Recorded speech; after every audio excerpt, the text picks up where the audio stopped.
Okay, right. Welcome to the Scrutiny Board Environment, Housing and Communities for July. I'm Councillor Barry Anderson. I chair this particular Scrutiny Board. So welcome to all the guests we've got today and also to all of our members. And if there is anybody, as Councillor Walshaw refers to the stratosphere out there, if there is anybody listening to us today, welcome, and hopefully you find today's discussion on community safety in all its different guises interesting and informative, as it does affect all of us in the city in some shape or form. So what I'll do first of all is just go around the table and ask everybody to introduce themselves. And because we've got so many people, this may take a few minutes. So, Councillor Cunningham. Thank you. Morning, I'm Lou Cunningham, one of the Army Ward councillors. Oh, morning, everyone. I'm Councillor Annie Maloney in Beeston and Holbeck Ward. Good morning, John Tudor from Killingbeck and Seacroft Ward. Yeah, good morning, everyone. Javed Akhtar, Councillor for Little London Woodhouse in the City Centre. Councillor Walshaw, Headingley and Hyde Park. Good afternoon, everyone. Councillor Asghar Khan for Bermondsey and Richmond Hill Ward. Morning, everyone. Councillor Kayleigh Brooks, Little London and Woodhouse Ward. Good morning, everyone. I'm Jerry Shevlin, Programme Manager in the Safe and Stronger Communities team. Morning, Nadeem Sadiq, Head of Community Relations and Cohesion. Good morning, Councillor Amanda Carter. I'm Deputy Chair of the Police and Crime Panel and represent Carley and Farsley. Good morning, Claire Smith, the Head of Safe Neighbourhoods and Antisocial Behaviour. Good morning, Al Garthwaite, Chair of the West Yorkshire Police and Crime Panel and the Councillor for Headingley, Hyde Park and Woodhouse. Morning, everybody. Simon Hodgson, Head of Service for Community Safety Services. Thank you. Good morning, everyone. Chief Inspector Pete Hall from West Yorkshire Police. Good morning, everyone. Julie Reid, Head of Policing and Crime in the Mayor's Policing and Crime team. Hi, everybody. Paul Money, Chief Officer in the Safer Stronger Communities team.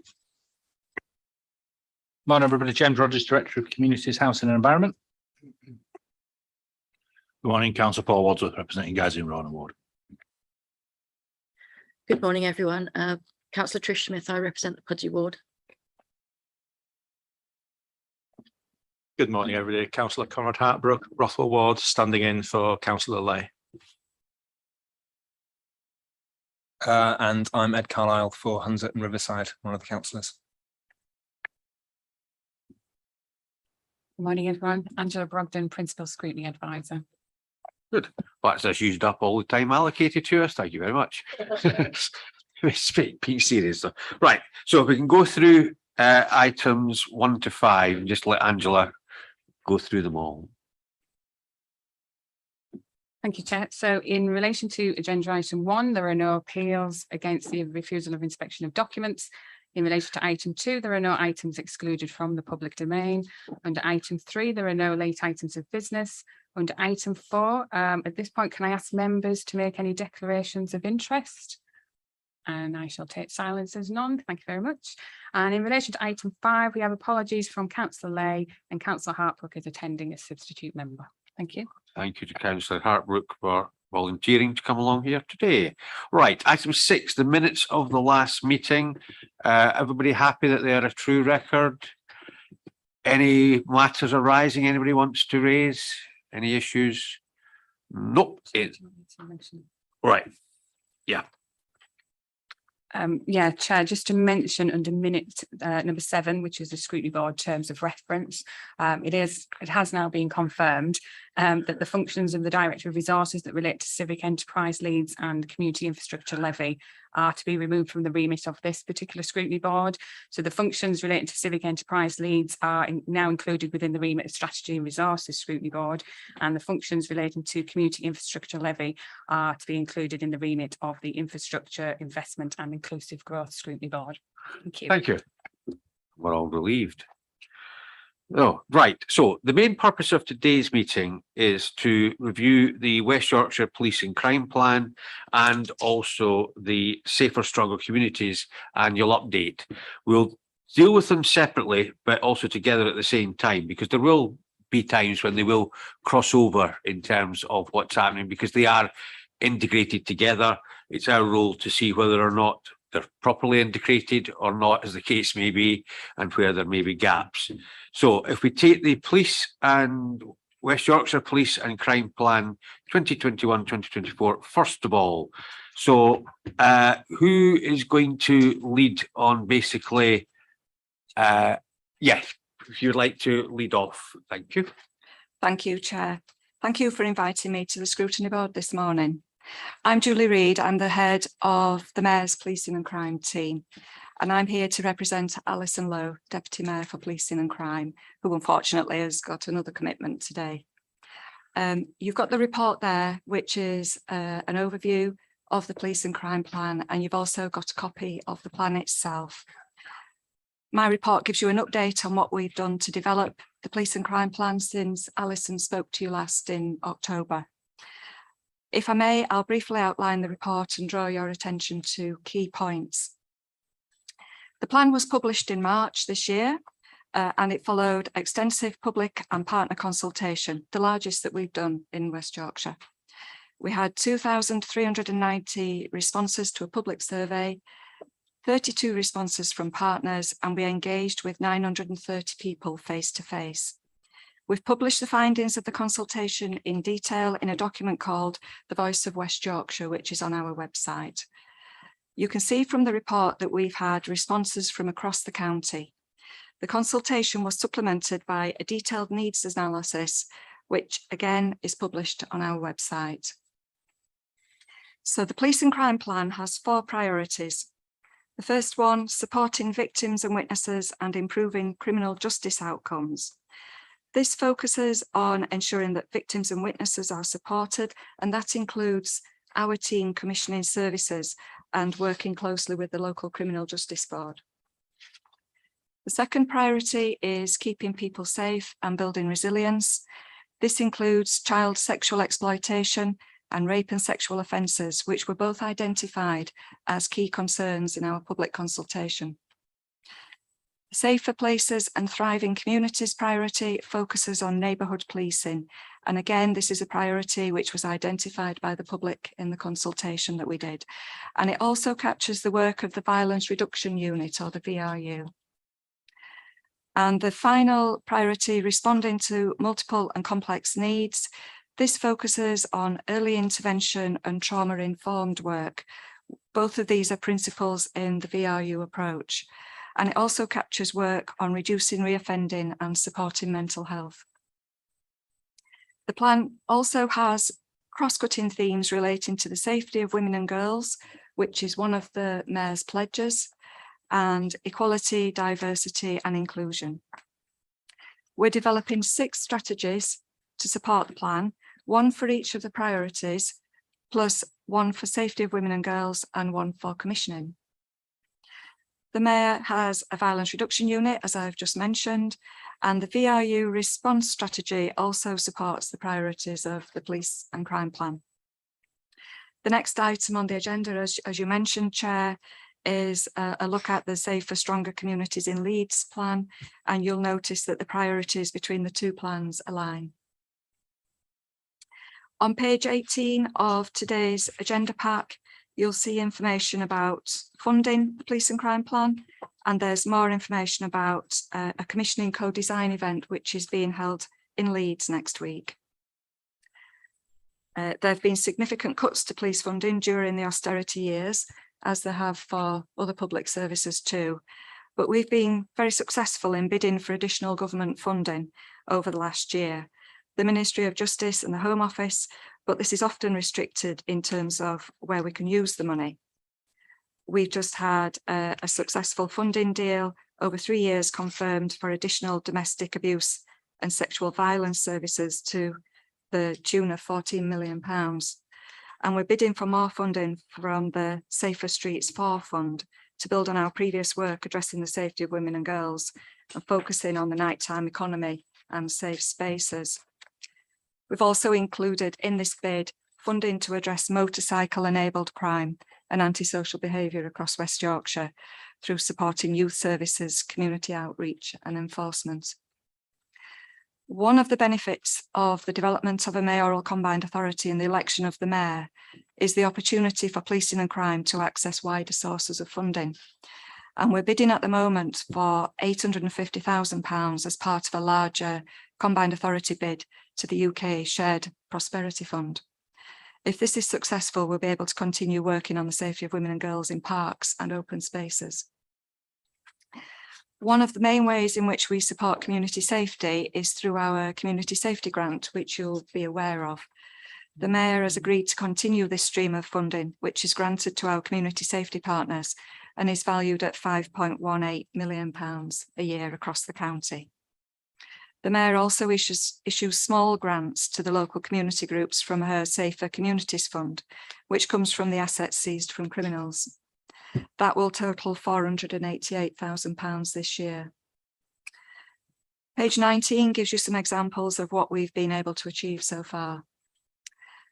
The Police and Crime Plan includes information about measuring performance, and the Mayor's delivery quarterly meeting with the Chief Constable includes reporting against the police performance targets, and these are also reported to the Police and Crime Panel. Our partnership executive group is also important in terms of having oversight of performance against the plan's priorities by the police, by partners and by ourselves. Thank you, Chair. Thank you very much. Happy to take questions. I'll open it up to questions in a minute and also to get the views of our police and crime panel members, but there are two other people who have come into the meeting since we started, so I'll ask them to introduce themselves so that people know who everybody is. So Councillor Graham, first of all. Thank you, Chair. Apologies for being late. I got held up. Councillor Pauline Graham, Crossgates and Winmore Ward. And Councillor Cooper. Morning, everybody. Councillor Deborah Cooper, I'm the Executive Board Member for Resources. Thank you. Thank you. So we've heard what Julie Reid has said. Before we open it up to questions, can I ask Councillor Garthwaite if she could outline what the role of the police panel is in respect of monitoring this, and then also Councillor Amanda Carter will be invited to talk as well from her perspective as to what's happening. So Councillor Garthwaite. Thank you. Yes, the role of the Police and Crime Panel, West Yorkshire, is to hold the Deputy Mayor to account, and thence the Mayor, to make sure that she is on top of and aware of how the police force and others are delivering the Police and Crime Plan. And it is in that way, it's similar to a scrutiny board, in that we are scrutinising what she does, finding out how she ensures that the actions of the Police and Crime Plan are being carried out. It's not our role to question any police officers directly or to deal with operational matters like that, although the Chief Constable or his representative does attend usually. That gives an overview. That's fine, thank you. Yeah, and have you any observations that you would like to make on the West Yorkshire Police Plan as a because you're just new in position? Is there anything, any initial thoughts that you've had about? I will put it this way: knowing you, there will be certain things I know you will have a particular interest in. So do you want to just highlight the things that you feel you're going to be looking at this year that you would hope that the Commissioner will come up to the standards you expect? Well, you're quite right. I do have particular interest in ending any actions to do with ending violence against women and girls. And as such, I'm very glad that's one of the cost-cutting themes. But of course, we do deal with other things. So far, as you say, I am new in post, but we have had reports on safeguarding, on road safety, on serious organised crime, and on drugs and alcohol. And as the chair, I take all those as seriously as I do ending violence against women and girls, which of course cuts through all of those things. And we're expecting a report on the work of the Violence Reduction Unit, for example, in the next meeting, which I'm very much looking forward to. We also have performance reports quarterly mapped against the police and crime plan, and there is considerable discussion. I think it went on for about an hour last time on the detail given in that report. That's fine. That's fine. Thank you. Councillor Carter, is there anything you'd like to add at this stage? Well, no, I concur with everything that Councillor Garthwaite has said. I think, you know, the violence against women and girls is a national theme, and the Mayor has picked up on that. And I think the police and crime plan is quite well aligned to national thoughts and Safer Leeds programmes as well.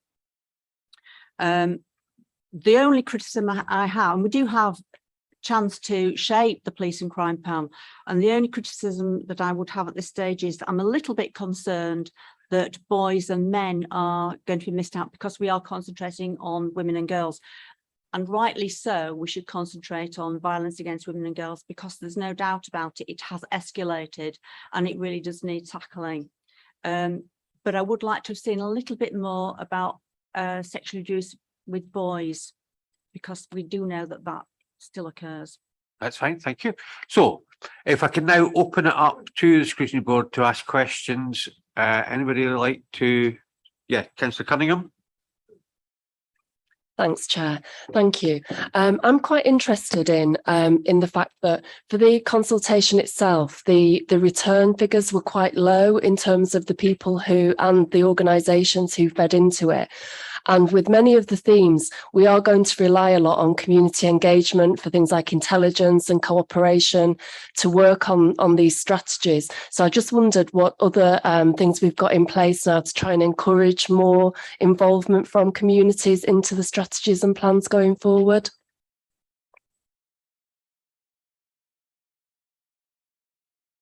Yes, so the work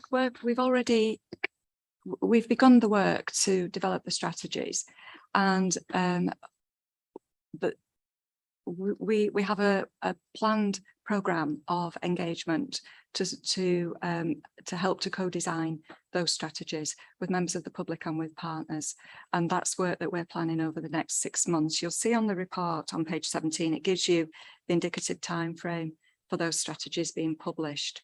When we did the consultation for the plan itself, we worked really closely with our CSP partners to identify the organisations and the groups that we needed to liaise with and engage with. So it was very much a partnership approach to that engagement, and that's the approach that we will be taking to develop the strategies. The commissioning strategy is already quite well on the way with that. There's a co-design event. Well, there are co-design events across the county, but there's one in Leeds next week. The safety of women and girls strategy will be the first one to be worked on. We've already had one engagement event with partners to begin to frame that strategy, and there's more planned. So I'd like to give you some reassurance that that is definitely the approach that we're going to take. The other thing I want to say is that the plan was published in March, but that wasn't the end of the consultation or the engagement, because we're continuing that process. There is an opportunity for the Mayor to review and refresh the plan before 2024. So all the views and the information that we're gathering throughout our work will feed into that review and refresh. And in addition to the direct engagement that we have with people and groups, we also have a very active casework team in policing and crime team who deal with direct contact that people make with the Mayor and the Deputy Mayor. And the things that come through that casework team are also fed into our analysis of, you know, what we may need to change as we review the plan going forward. Okay, Councillor Carlisle, then Councillor Akhtar, and then Councillor Khan. Thank you. Really thank you for your comments, Councillor Cunningham. So I just really want to build on that, and thanks for all the efforts being made to engage with the local communities. If this isn't this isn't an appropriate question, just bat it back to me, please do.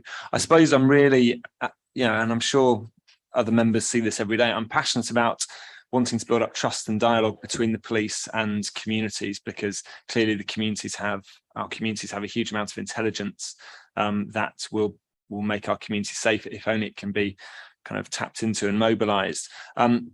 The thing you hear a lot, and again, I'm sure we all hear it, is people say, well, I kind of tell stuff to the police, but never heard back, don't know if that intelligence has gone anywhere. I'm not sure I can be bothered to do it again. So whilst recognizing the importance of getting people into strategic meetings or co-design meetings, we also have to acknowledge that that's quite a niche thing to decide to want to go to an event and input into a strategic plan. Whereas I do just think it would be such a no-brainer to really prioritize. And at the moment, I think it is not always lacking, but often lacking, to really prioritize as a strategic principle and priority to work out better ways to instill confidence and trust in our communities that their intelligence is being processed. And I appreciate, of course, we can't disclose details about investigations, but just people to have an assurance and for their perception to be shifted towards the police are really listening and they're acting on what we're telling them. And when that does happen, I think communities are emboldened and the intelligence flows. I've seen it happen. Do you want to answer that? Thank you. If I may, Chair, I'd like to bring in my colleague here to answer from a district policing perspective. Yeah, fine. Thank you. Very relevant question that the chair actually discussed with me the other day. The Councillor Anderson brought up. You're right to raise the fact that we can't give people updates on their intelligence they've submitted because of protect their source ultimately. But we just had exactly the same conversation with Councillor Anderson about how do we update communities, and that's us being better with going out to communities, telling them what we're acting on, building the trust up, particularly using social media, but also getting out into communities and face to face and telling people what we're doing, because you're right, that will increase community confidence, which then will let people respond to various other reports. But you're right, we can get better at it. We try to get better at it. And it's a thing that the council is particularly raising Leeds is our communication. We were acting on some intelligence the other day about some drug dealing, got some prisoners in, but we probably didn't feed back to the communities in the right way. So it's definitely taken on board. And I think if we do it right and better, it will increase the confidence in our communities. Okay, do you want to come back again? Okay, right. Councillor Akhtar, then Councillor Khan, then Councillor Smith. Yeah, thank you, Chair. Just looking at your plan from the Mayor's point of view, there will be additional 252 officers by April 2022. Where are we with this particular plan? And can you please break down especially the West Yorkshire itself is such a diverse population that we live in and which we are all proud to be a part of it. How many of those officers will be from the BAME community, and especially from the postcodes from inner city areas?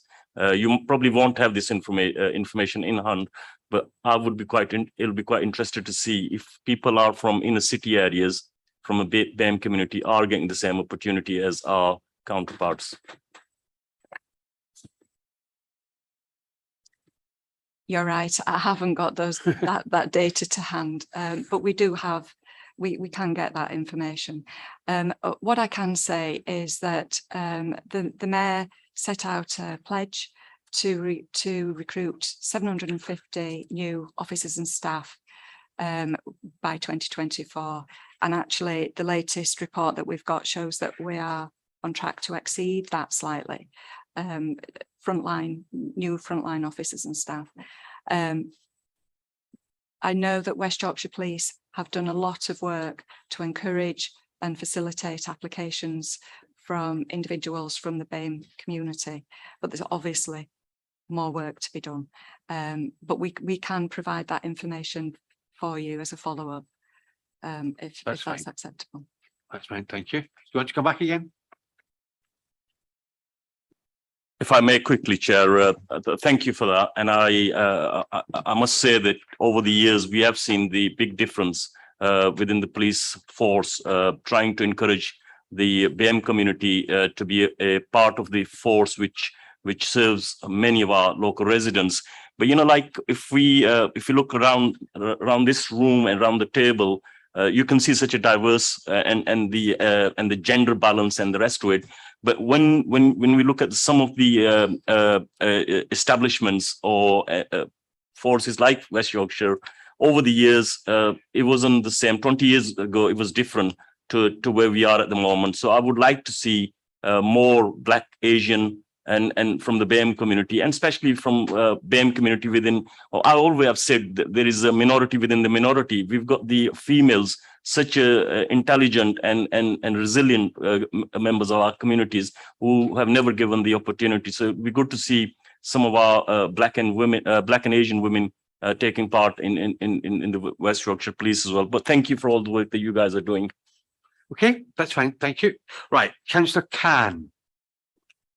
Thank you, Chair, and also welcome this plan. It's really helpful. And, my question is on page 16, at the survey consultation engagement, there's only 7% were from Black and minority ethnic group.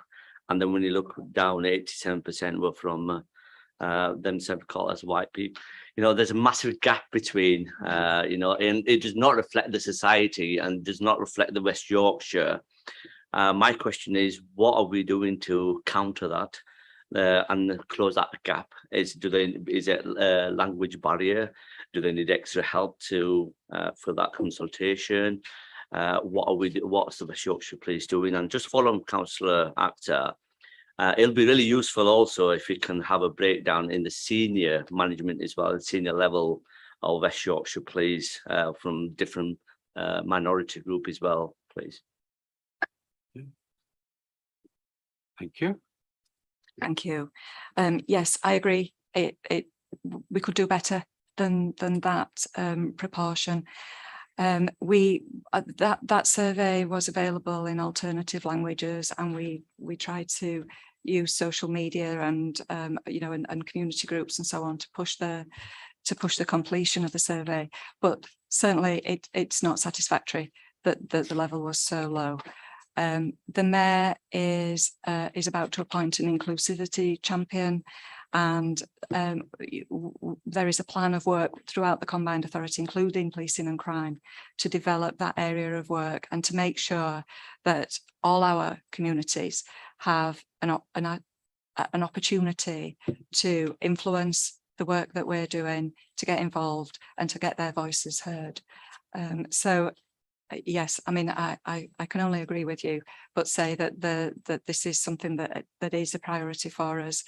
Equality, diversity and inclusion is one of the cross-cutting themes in the plan, and it's one of the Mayor's priorities, and it's certainly something that she wants us to focus on in the next for the rest of her term. You want to add anything? Yeah, thank you. That's really useful. And as you know, as Leeds City Council, we've got a fantastic relationship with our communities. And I know the West Yorkshire Police has a fantastic relationship with the Leeds City Council. And I think we can work better, especially on this consultation engagement with local communities, because we are the eyes and ears like the West Yorkshire Eye as well. So we'll be able to help you on that as well. Thank you. Thank you. Right, I've got Councillor Smith, then Councillor Brooke, and then Councillor Hartbrook. Yes. Councillor Garthwaite, yes. Yes, as it happens, I've brought the performance report from the last meeting with me. And in response to Councillor Akhtar, I can say that the force has attained a status level 1 rating for the joiner rate in relation to ethnic minority officers, meaning that the 12-month rolling joiner rate for Black, Asian, mixed or other officers is higher than the local population, while the latest 12-month joiner rate for ethnic minority officers is also better than the rate in previous years. The proportion of the workforce from ethnic minorities is 6.6%, but officers are currently above this at 7.3%. And staff numbers, it's an increasing trend.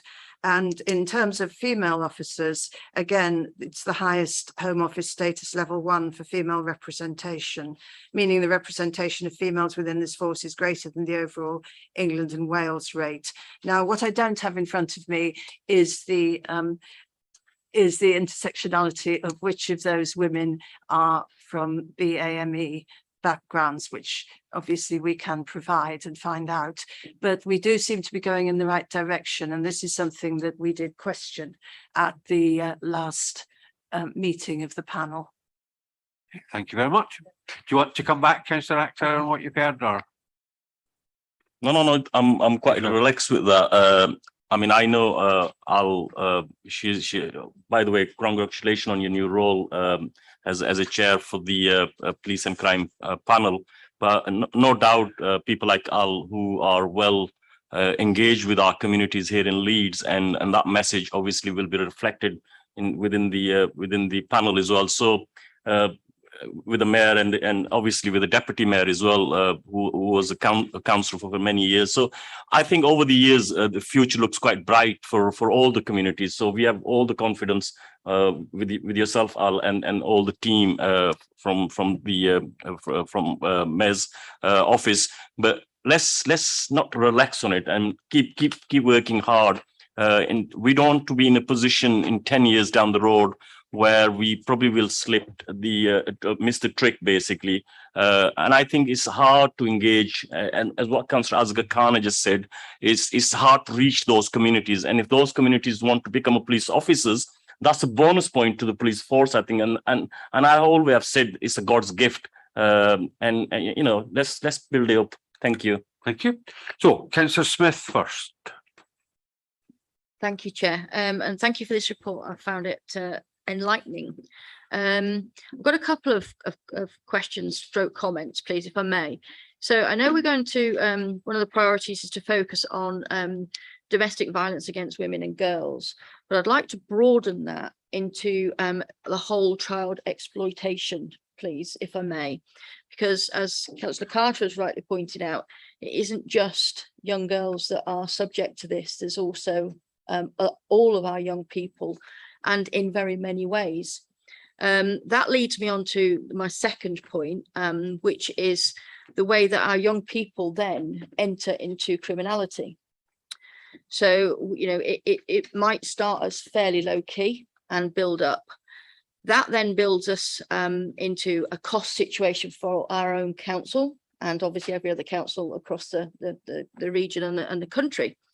You know, it's a cost to the police and neighbourhood policing teams, the highways, parks and countryside, the Safer Stronger Communities team, Wyker even, because a lot of the criminality is against buses or in bus stations, and then they get injured and it is a cost to our NHS. So I would like to think that we would be able to draw on the circa 5.5 million pots of money that we've got, and really do some good community engagement work. Our neighbourhood policing team are fantastic, I've got to say. I think they're brilliant. We've done bike marking events, and they've attended a lot of our community events. And I wonder if the pot of money could be used to draw across into other communities and replicate that as as an engagement idea. That would then bring about raising the profile of the police force. It would be in a positive manner rather than the negative way. When you've already committed a crime and you're already in trouble, it's already a negative. So it would be a much more positive engagement, and that would possibly build up the community engagement scores that we're getting. Thank you. Julie. Thank you. Yes, what we haven't gone into detail in this report on is the violence reduction unit's response strategy.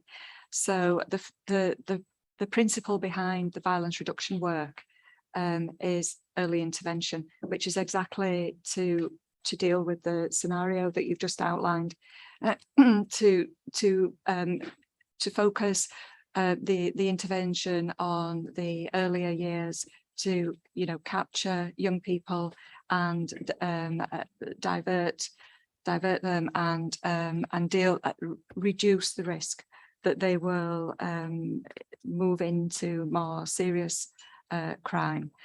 And the Violence Reduction Unit has just recently been awarded a 3-year funding settlement from the Home Office. Previously, they were awarded annual settlements, which made longer term planning quite difficult, particularly when you're talking about early intervention work, which obviously will take some time to have an impact. But they've got a 3-year funding deal of £15 million. So, and they have a dedicated engagement team within that unit. So certainly that is an approach, and it also is an approach that's explained in the police and crime plan, the early intervention approach. In terms of child exploitation, yes, it affects both boys and girls, and this is we have a range of partnership boards that bring partners together to look at various aspects of the plan, and we have a vulnerability and safeguarding board which focuses on child sexual or criminal exploitation. We've also, at the panel's request, will focus on children and young people in all the reports that we present to the panel now, so that we keep that, that spotlight on how the plan and the work that we're doing impacts on children and young people, recognizing that, if that's not addressed, then, it leads to further problems down the line. Okay. Right, Councillor Brooke. Thanks, Chair. So paragraph 6.6. So it's £6,000 grants, and it's money awarded to existing organisations. I'm just interested to know, of the 39 organisations, like, what is the spread, like, geographically? If the fund is oversubscribed, how is it that you whittle them down? Like, are there priority neighbourhoods, or sort of, based on data?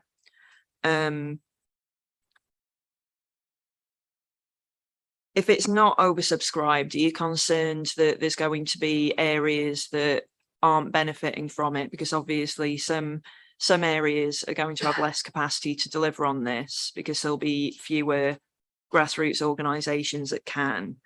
And what is the process by which you apply for these? Have you had it looked at to make sure that as many barriers as possible are removed, so that more grassroots organisations can apply for it from a more varied backgrounds? Yeah, I'm just checking that funding isn't going by accident to entirely affluent areas, really. Thank you. Thank you. So the Mayor's Safer Communities Fund runs 3 grant rounds a year. There's a link on our website that gives full details and also explains what previous grant rounds have been devoted to. But the requirement is that bids support an element of the police and crime plan. So that's people who are bidding have to explain how their work will support the achievements of the police and crime plan.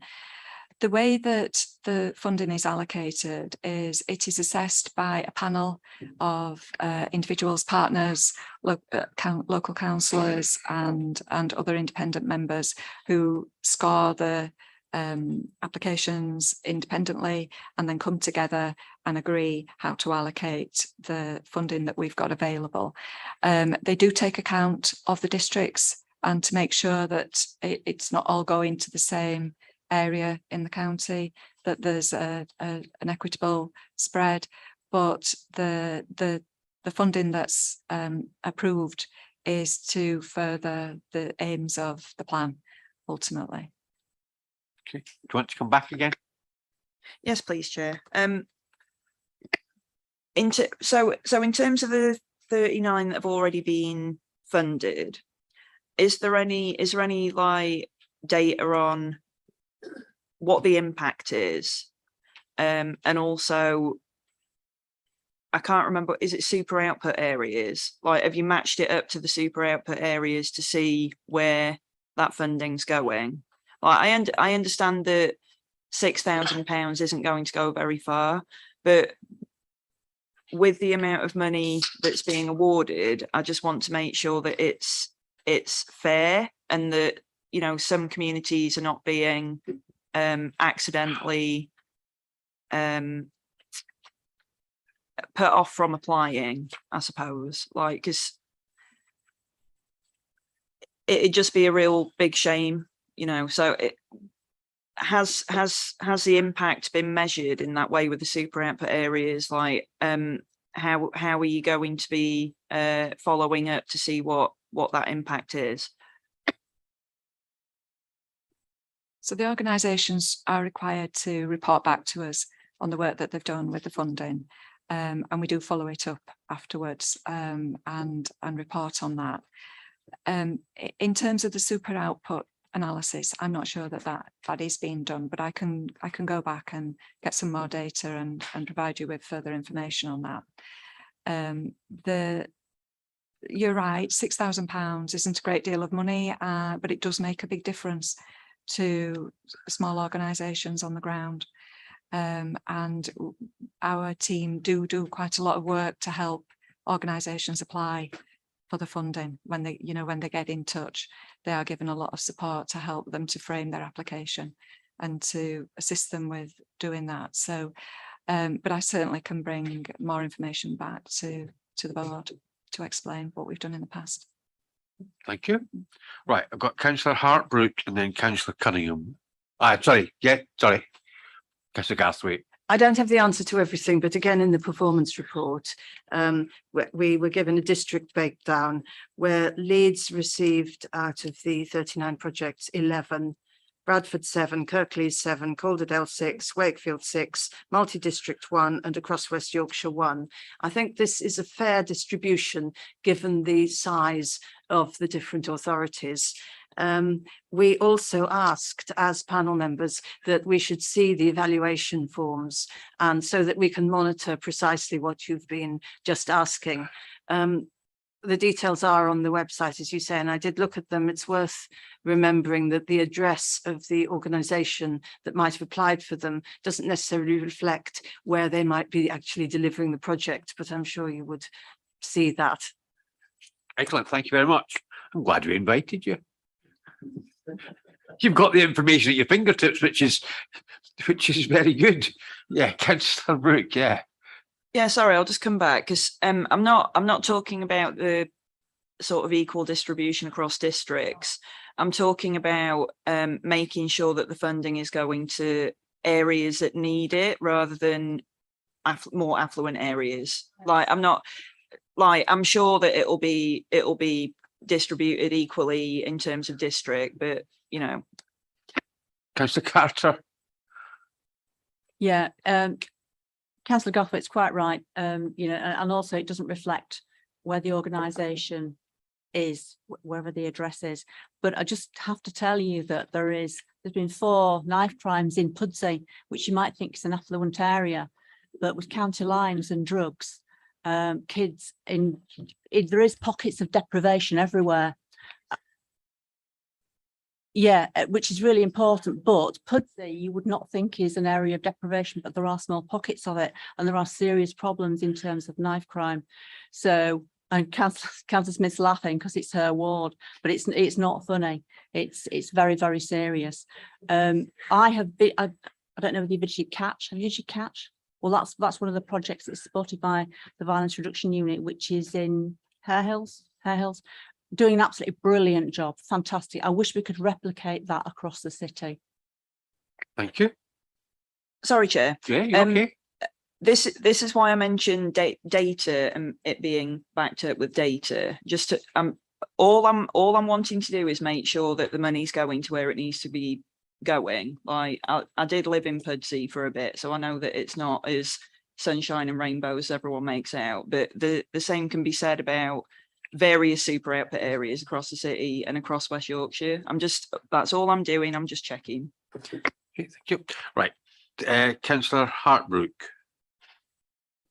Thank you, Chair. 3 points that I'd like to make, so I'll kind of make them all as succinctly as possible. I think I'd like to start off by sort of saying that thanking the police, the PCSOs and all the support staff for the fantastic job they do with the limited resources they've got in keeping our communities safe. A few just general questions. One, I'm a great believer in prevention is better than cure, especially when it comes to policing. And obviously some communities across Leeds are seeing reductions in PCSO numbers over recent year or two. And I know, speaking slightly parochially, in my own ward, I've seen levels of, and it's mentioned on page 15 of this report, that the youth nuisance has come to the fore again, and reducing and stopping a lot of stuff almost before it happens, so it doesn't make the headlines. I know it's something that PCSOs, particularly in my experience, have a huge effect on, and I just wondered whether what plans were to to review that and to look at that and to see where we go forward. Second point, and it is mentioned again on page 15 of your report, the road safety, boy racers, modified vehicles, quad bikes, dirt bikes is a huge issue, particularly across South Leeds. I don't hear so much about other bits of Leeds, but it's one of the largest things that I see comments on, and has a huge public. And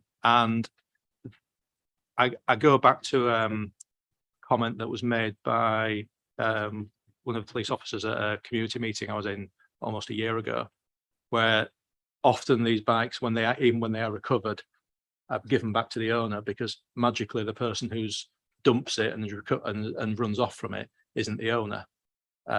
So it's quite difficult to take these vehicles off.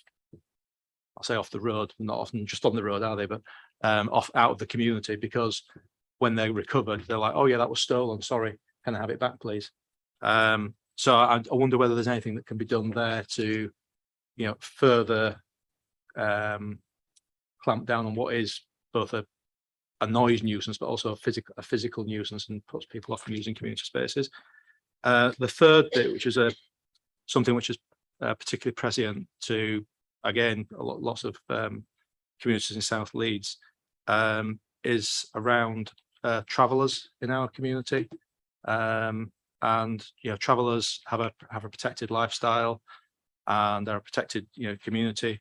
But the differentiation between when groups of people turn up and create disruptive behaviour in communities versus the many travellers who travel without creating any issues in their communities. And it's something we've started to have a conversation with our local police around what information sharing and intelligence sharing is done, so that we don't have, I suppose, a blanket vanilla treatment of a group turns up in the travellers. So we share intelligence, and we know those groups better and can respond more appropriately and proportionately based on their track record. Because at the moment it feels as though simply by a community, a group of disruptive people arrive in a community, cause an awful lot of police time, an awful lot of community distress, and then simply by moving 6 miles up the road can start with a clean slate again, is how it feels. And I think that if individuals have shoplifted or caused criminal damage, that they shouldn't be allowed to wipe the slate clean simply by moving to the next encampment. Thank you. Okay, thank you. Julie? Thank you. On the PCSO point that you made, the Mayor's commitment to appoint 750 frontline police officers and staff obviously includes PCSOs. I said earlier I would provide data of the extra recruitment that we've done so far, and I'll include PCSOs in that. We are above the target at this point in time for the number of extra PCSOs that we're appointing. In terms of deploying the PCSOs, that becomes an operational policing decision for the Chief Constable, although obviously the Mayor holds the Chief Constable to account for where, how he deploys his resources. In terms of the motorcycle ASB, I mentioned earlier that we'd put a bid in for the Safer Streets 4 funding. £518,000 of that is to be devoted towards motorcycle enabled crime and ASB across West Yorkshire. Now that's not confirmed yet, but obviously that will help a great deal if we're successful in that. I would like to pass over to my colleague Chief Inspector Hall to pick up a little bit more about motorcycle ASB and the point about travellers that you made. If that's okay. Okay, Chief Inspector Hall. Good morning, Chair. Thank you. Yeah, the second point around ASB and motorbikes. In Leeds alone, we had 3,500 calls last year around ASB motorbikes. In the east of Leeds alone, we had 600 motorbikes stolen. Predominantly those are driven around, used in an antisocial way. And you're quite right to raise it with us. And I'm glad you are, because I'm giving you a quick update around how I saw it was a big issue. You said before, we do have a really good relationship with Leeds City Council, and again, it's one of their biggest issues as well, because somebody on a motorbike driving around an estate really does affect your community confidence. So I've invested in another sergeant in that role for the moment to really look at the focus of taking bikes off people. We won't be giving any bikes back. I'll be very disappointed if we ever do give a bike back, because the majority of them either stolen or using an antisocial behaviour way. What we were doing before is probably responding to them. Really difficult with our powers is we can't knock people off motorbikes. That's quite right. We can't drive dangerously to knock other people off. So I've had to have a look at our tactics, and they are predominantly using your intelligence and going to these addresses whilst they're parked outside, or catching them when they're parked up. Quite a lot of success recently with them. We've done some warrants and various other stuff. A few of them have been publicised where we're going after the stolen bikes. We recovered 12 the other day, just stolen and recovered. So ultimately, we need to invest in that area of business, which I have with the sergeant. We're going to use the SSF4 funding to increase the motorbikes and look at using plain motorbikes. We can creep up to people. And we're also going to invest some PSSOs in there as well, so we can drop them in and do the high visibility patrol, speaking to the communities, gaining the intelligence where the people are driving on the street. So you definitely point to raise for me. It's one of my main priorities on the neighbourhoods.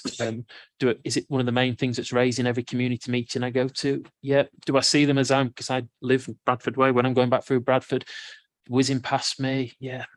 Just a difficult area that we're going to focus on and take them down with success. With the plane, we have a West Yorkshire, sorry, we have an MPAS plane that was flying over the other day in Beeston, picked up on a motorbike, and we followed them back to their address and took the bike off it. So there's loads of different tactics that we need to use and just really focus on it.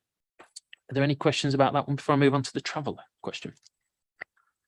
Yeah, briefly. One bit I did mean to comment on is, I know particularly Leeds South and East are very active on Facebook in terms of putting out the proactive stuff that they are doing. And I think that's a really, really powerful way of, because, you know, whether you're a politician or a police, or if you're any public service, the comments are what you're doing about it. And actually people putting that out there, you know, enables me as a councillor to say, well, here's what's happening. And people see tangible results. And that's I really appreciate that. It makes my job easier, and I'd encourage that to continue, because it's tangible and physical. On the tracking, has anything been looked at in terms of using drone technology to track? Because obviously that's a less invasive way of monitoring and tracking. As it would happen, that's part of the bid. Is the drones. The difficulties with our responsibilities with the drones, they can only go so far, because if we lose them or they drop out of the sky or do various other stuff. But you're right, it's one of our tactics, and it was part of the bid, is to train people, because we have to be licensed, and then to buy the drones as well. We do have them, we do use them, but it's to remotely deploy them in our neighbourhood cops in Leeds. So yeah, that's one of our tactics that we've asked for. They're quite expensive, surprisingly. Right, thank you. Right, I've got Councillor Wadsworth, then Councillor Cunningham, then Councillor Carlisle. So we'll follow up. Sorry. Right, travellers. Travellers, yes. Again, prolific issue. Probably 50% of my daily work. I'll just pick up on a couple of points. we can't use their previous behaviour to remove them from certain areas. So the powers have changed, which makes it easier for us to move travellers on. Before it was about significant damage and significant disruption to communities, so that has been removed. But the issue you have at the moment is, unless there's enough places for the travellers to be able to be directed to live, we can't use the Section 62 power, which removes them from the area for a certain time. So ultimately, it's the police. If there was more places for the travellers to stay in Leeds, we could use stricter powers.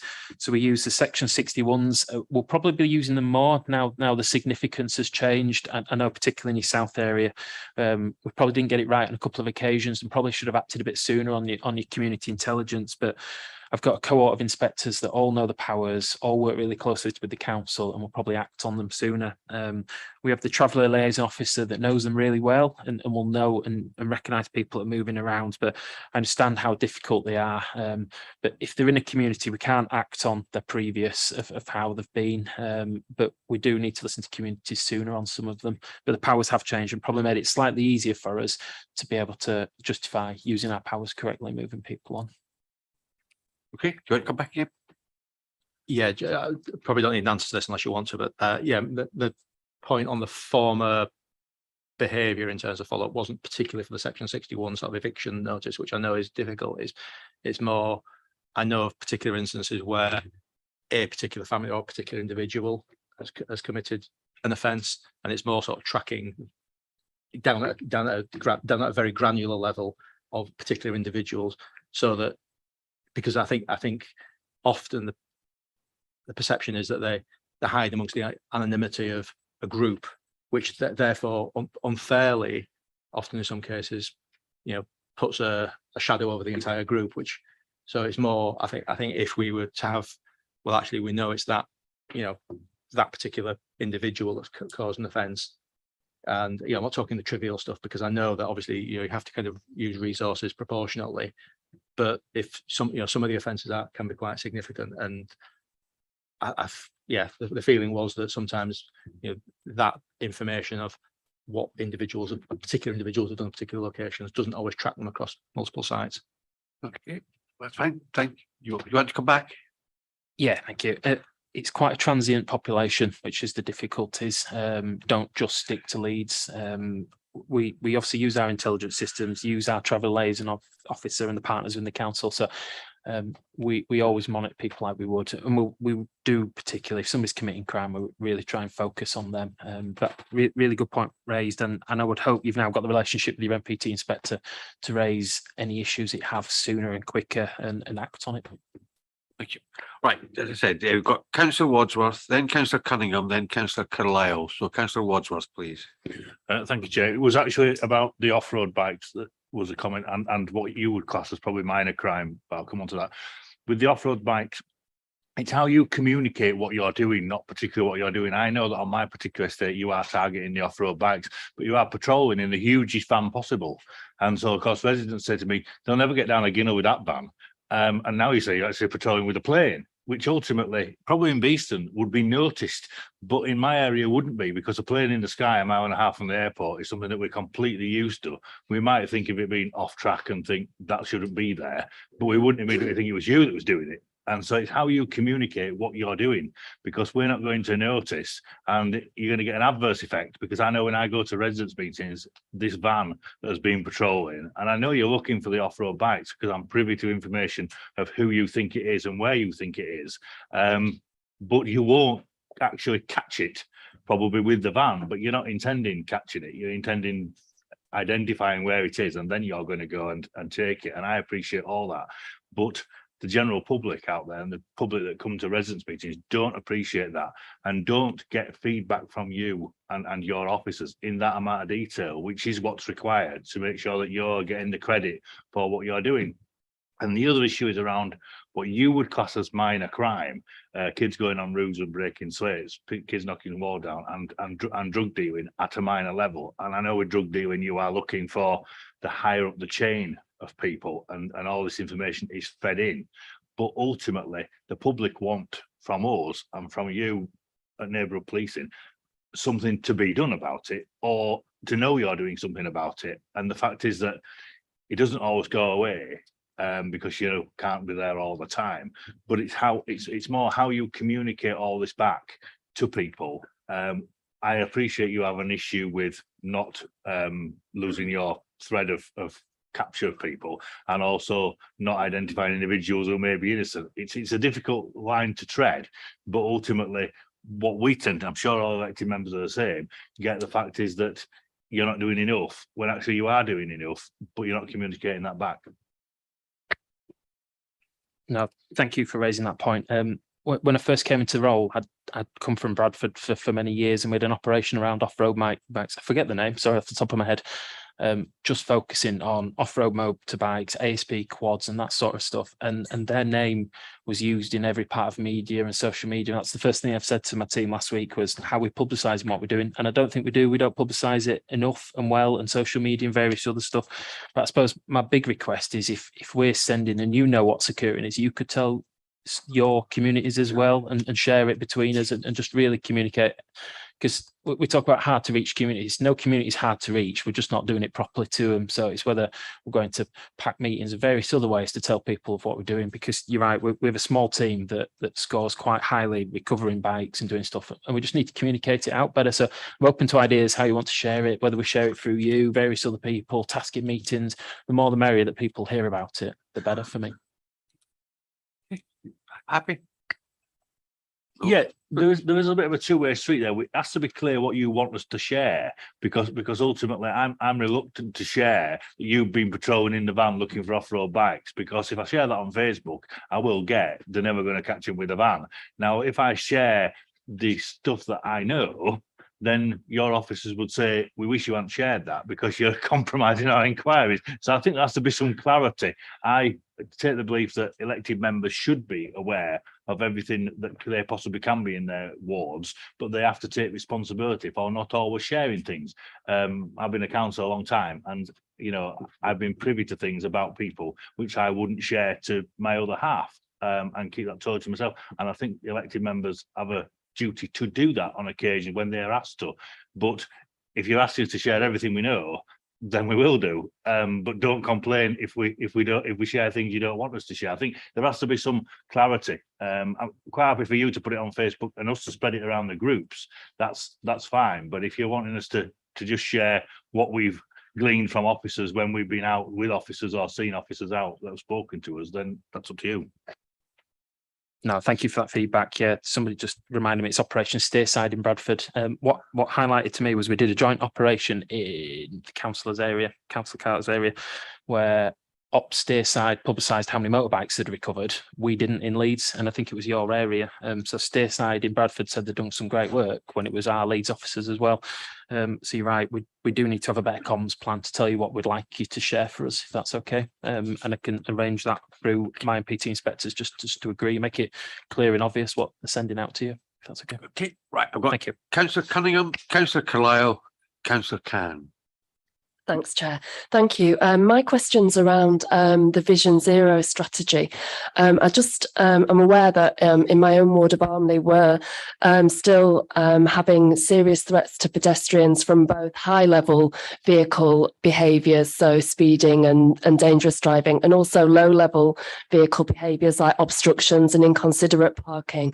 I just wondered how much the OpSnap portal data is feeding into this, and whether there are other ways that the communities can be feeding in terms of these issues. And also, I just wondered whether we're collecting any data on pet deaths as well, because I know that in a lot of our communities, on some of the roads, we're having a lot of pet deaths due to speeding and dangerous driving, which I know won't be covered under our pedestrian killed and seriously injured data. Thank you. Thank you.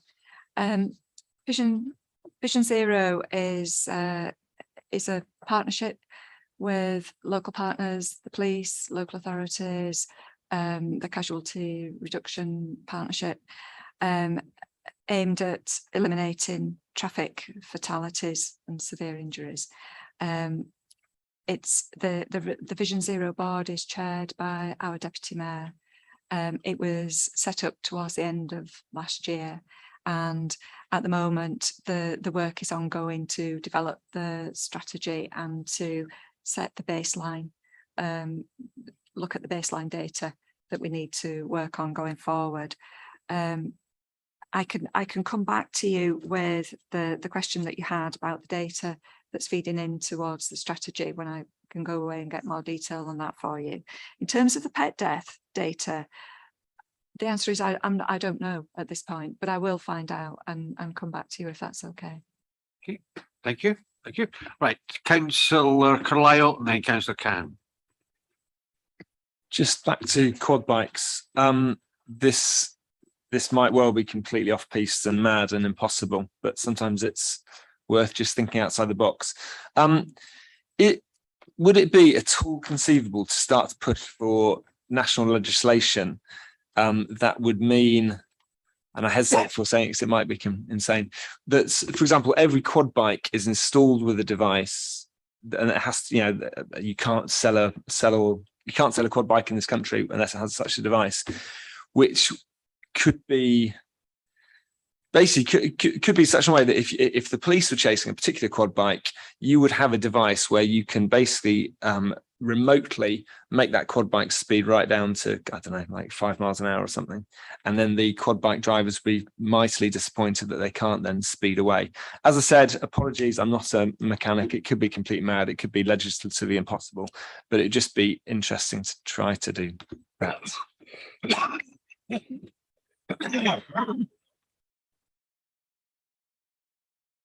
I'm not a mechanic either, so I don't know whether that's possible, but certainly it's something that the mayor can pick up and you know, and raise with the new policing minister. I think someone might have a view on that. Councillor Harper. Yeah, somebody grew up in the 80s and 90s with hacked Xboxes and various other hardware. I think there'd be a thriving industry in deactivating said devices as soon as they were installed. So it's a really good idea, but I think remote kill switches are, yeah, by nature, if it's a switch, then you can deactivate a switch. So I think it would be challenging to do, and obviously it wouldn't address the already kind of, you know, thousands of these vehicles that are already out there, but it's a great idea. But it's obviously something that maybe needs to be looked at as to how that type of thing could be achieved by using something like that, because that would be one thing. Councillor Wadsworth. Just on that point, I mean, it's going to be very difficult for you to implement that, because I mean, you're struggling at the moment to implement the capture of scooters, which shouldn't be used on a public road at all, and you know, you're struggling to actually capture them. And I coming in this morning, I saw one riding in a cycle lane and then continuing into a bus lane, which has a camera on it. But I don't think that recipient will be caught because you've no way of catching them. So whilst I do share your view to get it done, I think that they would be removed pretty quickly. But it's the purpose of whether people should have a quad bike. If they don't have a use for a quad bike, should they actually be able to have one if they don't have the land to ride it on? I know some are road legal, but a lot of them that are causing the problems are not road legal. It was just a comment. Okay, yeah, no, that's fine. Councillor Khan. Thank you, Chair. Mine's on a different topic, actually. It's reporting, and you know, any tenants meeting, residents meeting, top of the list is the crime, you know, police issue as well. And we tend to encourage residents to phone in. 101 is very, very difficult number. And when we tell our residents, you know, you need to report in, and they say, oh, it's a waste of time, councillors. And as you know, the ward I represent, Beaumont House from Richmond Hills, one of the most deprived wards in the city of Leeds. And there's a less people online as well. There's digital, and the cost of living is affecting a lot of people to top up their mobile phone to go online. So my question, has that been improved? On the positive news, I know we've been talking about the quad bikes. One is the nuisance vehicles consultation going out at the moment. That is going to be really welcome in local residents, the ward I represent as well. We've got large vehicle that cause nuisance in our areas. So with that consultation, we are encouraging our residents to take part in that consultation. And I welcome Councillor Cooper's that initiative, you know. So my question is, in the 101 number, has that been improved, or is it just the same, that perception, and how we're going to be marketing out in the community? Yes, the service has improved, so you can report. Yes, I think it's a 101 and 999 call handling are ongoing challenges for all police forces. And it's something that's monitored really closely by West Yorkshire Police. I can bring back or send back another report with more information on that for you. They've obviously had very high demand recently. The force have tried to bring in alternative ways of contacting the police to take the demand off the phone systems, but you know, by online chat and messaging. But obviously that requires you to have access to the internet, and not everybody has. So I will bring back the data on the call handling, because that is also something that's reported regularly to as part of the performance information to the police and crime panel. And then you can raise, if you want to raise anything further with the mayor, then she's more than willing to listen and pick it up. Okay, Councillor Smith. Thank you, Chair. So one thing that hasn't come up yet today is the gangs that we seem to be getting. I'm guessing they'll be dealt with under the violence reduction unit. So that's one thing. However, as Councillor Carter rightly points out, Pudsey does have its fair share of antisocial behaviour. We've had some drug crime, and I was actually quite amused at the idea that we were leafy and green and we didn't have any poverty or deprivation, to be honest. We do have an awful lot of poverty and deprivation within our ward. There's no hiding from it. And we do need to get a handle on the gangs, and most of it is leading back to drugs, the county lines. The young people that are being involved are now whizzing about on electric scooters. So you know, all of the things that have been mentioned today all seem to stem from the one or very few issues. It's the kind of the drug culture. The young people are being recruited, and then it's all escalating, and it does seem to be coming up from that. So, you know, how does the violence reduction unit interact with the young people and the schools and the education piece to try and catch them at a very early age, to actually stop an awful lot of what we've all been speaking about today? That is one of the priorities in the violence reduction unit, and the team work very closely with schools, with the police. They sit on, they work very closely with the police's programme precision operation. And you're right, it is often linked to drugs and county lines. The government has issued guidance recently setting out the National Combating Drugs Outcomes Framework, and has asked local areas to form a partnership working with people and organisations that are affected by drugs, with a senior responsible officer to represent partnership locally. And this is in progress at the minute in West Yorkshire. We're pulling together a partnership group, which we will be involved in, as will the police and CSP, to work on that 10-year drugs strategy going forward. But you're right, these things don't happen in isolation, and they are all connected. And the violence reduction unit's early intervention approach is focused on trying to avoid, you know, that developing in the first place. But obviously there is some work to be done on what's already in place, what's already been established. Thank you. Mr. Money. Yeah, thanks, Chair. I just thought it'd be helpful to kind of reference, and Julie has actually, the significance of partnership working on this particular agenda. And I think the line of questioning is developing very much down the lines of what's causing some of our significant issues in communities that are represented by members here today and others. And when we get onto the kind of broader community safety update, perhaps we can come back to that and touch on that in a bit more detail and detail some of that, what that partnership intervention work is looking like in some of our communities. Thank you. Right, I'm going to bring this particular item to a conclusion. Thank you for your comments and questions. And Julie, welcome. Paul was very full of praise for you as he was part of the selection panel. So you came with a lot of positive information to me about how good you were. And you've lived up to the comments that Mr. Money has made. So thank you very much for coming along, and hopefully you have a long and fruitful time. So if we can now move on to item 8, the safer, stronger communities. So Paul, are you leading on this, or have you delegated it to one of your team, as a good manager normally does?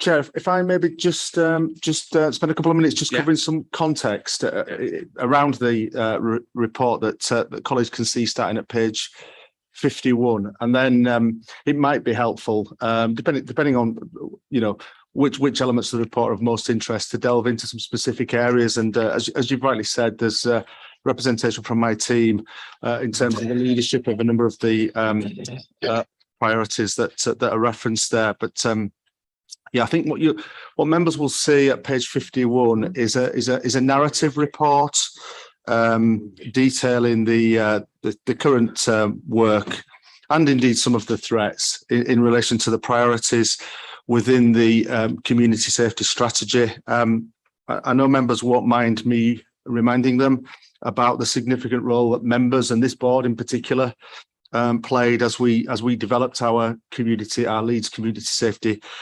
strategy, because as part of the consultation process, this board and members represented today were very helpful in terms of helping to shape the identification of those priority issues and the work that we're embarking upon. The other thing to mention on top of the consultation is that we benefit in Leeds, working with a performance and intelligence unit that's funded and staffed in partnership, both in respect of Leeds City Council analytical support and also West Yorkshire Police analytical support, and we find that's really helpful in terms of the work that was done. And in respect of the strategy, we did undertake a strategic needs assessment, looking exactly at the data that a number of members have referenced here, to help identify what the priorities were. And the priorities were really identified on the back of that work, and also an assessment that we make in terms of the kind of threat and the harm that these particular issues are causing. And a number of them have been referenced already in the conversation. So as I say, we can go through those priority issues as members of this board see fit. Julie has referenced already the significant work that we do working at a West Yorkshire level in a number of areas. So I wouldn't necessarily wish to repeat all that, but we do work very closely with Julie and her team on some of those strategic themes that are impacting on Leeds and other areas in West Yorkshire in particular. And we do work very closely on those funding opportunities that arise. And I think it was the Shared Prosperity Fund that was mentioned by Julie. Over and above the work we would do from a Leeds point of view with our colleagues in West Yorkshire, we also work very closely with our own commissioners around looking to secure as much financial support as we can for some of the challenges that we know we're all working on. I think the other point to reference is the significance of neighbourhood policing in Leeds and indeed across West Yorkshire. But it's great to have Pete here because in terms of the link and the partnership work that my team are involved in, front and centre of this in terms of partnership is our neighbourhood policing resource. So that's quite significant. The other couple of points to reference, if I may, is whilst we're here predominantly talking about the work of Safer Leeds now, and that work feeds into the Safer Leeds executive, there are a number of other governance arrangements where community safety issues often land, and just to kind of reference those, one would be our strategic contest strategy, which is around some of the counter-terrorism work that goes on in the city, particularly in relation to prevent and the emergence of the protect arrangements in the city, which are around keeping people safe. And the Safer Roads Partnership has been referenced already, has been a significant sort of parallel board that we work very closely with. In addition to that, in effect, Safer Leeds is one of 3 safeguarding statutory boards in the city. Obviously, our colleagues in children's services and in adult social care have similar safeguarding arrangements, and we work very closely across those 3 boards in terms of coordinating the work that we do. I think the other thing to reference, which is I think still new in terms of an annual update, is the development that we saw around the merging of the communities team and the Safer Leeds team. And I think it was Councillor Khan and Councillor Akhtar who specifically referenced equality, diversity, inclusion, and as a consequence of the merging of our services, we feel better able to ensure that the services that are being delivered across the community safety agenda do accord with the equality, diversity, inclusion strategy and approach that we'd expect to see, both in terms of consulting and engaging with communities, and also ensuring that the services are EDI compliant in that sense.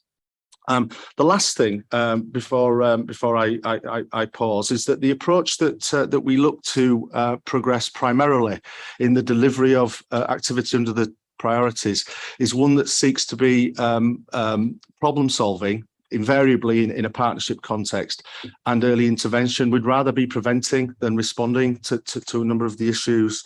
And the approach that we adopt in terms of the data, and what the data is telling us in terms of where we need to shape our services is very much around being intelligence led, scanning, analysing the data that we've got, responding, and then assessing the impact. And a number of colleagues will talk about that approach if they get the opportunity within the priority work streams that they're currently engaged in.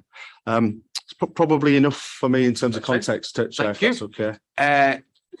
Chief Inspector Hall, do you want to introduce your Appendix 3, the specific report you've come up with on that? Thank you.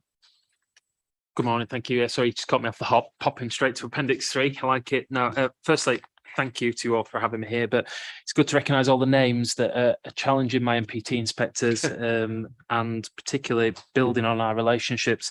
But just to follow up on what Paul said, we probably have the best, and I've worked in various locations across West Yorkshire, the best relationship with councillors and the council that I've seen anywhere else, because we get stuff done between us. Sometimes it's not our responsibility, it's not the council's responsibility, but we get it done together because it's key on keeping the community safe. I'll just set a little bit of context of how we're set out in Leeds, but you'll have read the report. But we have Superintendent Dan Wood, who's in charge of neighbourhoods and partnerships, who's my boss, who quite rightly looks at partnerships and neighbourhoods so we can move resources and sort of look at where the focus needs to be. I predominantly look after neighbourhoods and integrated management. I have 7 inspectors, 6 neighbourhood inspectors and 1 that's at the IOM. They tell me they have really good relationships with the councillors, like I said, and it's probably the best I've seen in certain areas. The feedback they give me is excellent. The cohort is the strongest of inspectors I've worked with, and hopefully they've got good relationships with you. And I said our relationship with the Safer Communities team is excellent. So the context that I'm working with, so I arrived in January, just at the end of COVID and returning back to normality. We've probably seen pre-COVID levels of ASB, crime, disorder, and like I said, turning back to normality. This also comes back into us having to particularly look at problem-solving policing and looking at our calls for service. So I approach using neighbourhood tasking. Again, thank you, Chair. Got some feedback around our tasking recently from yourself.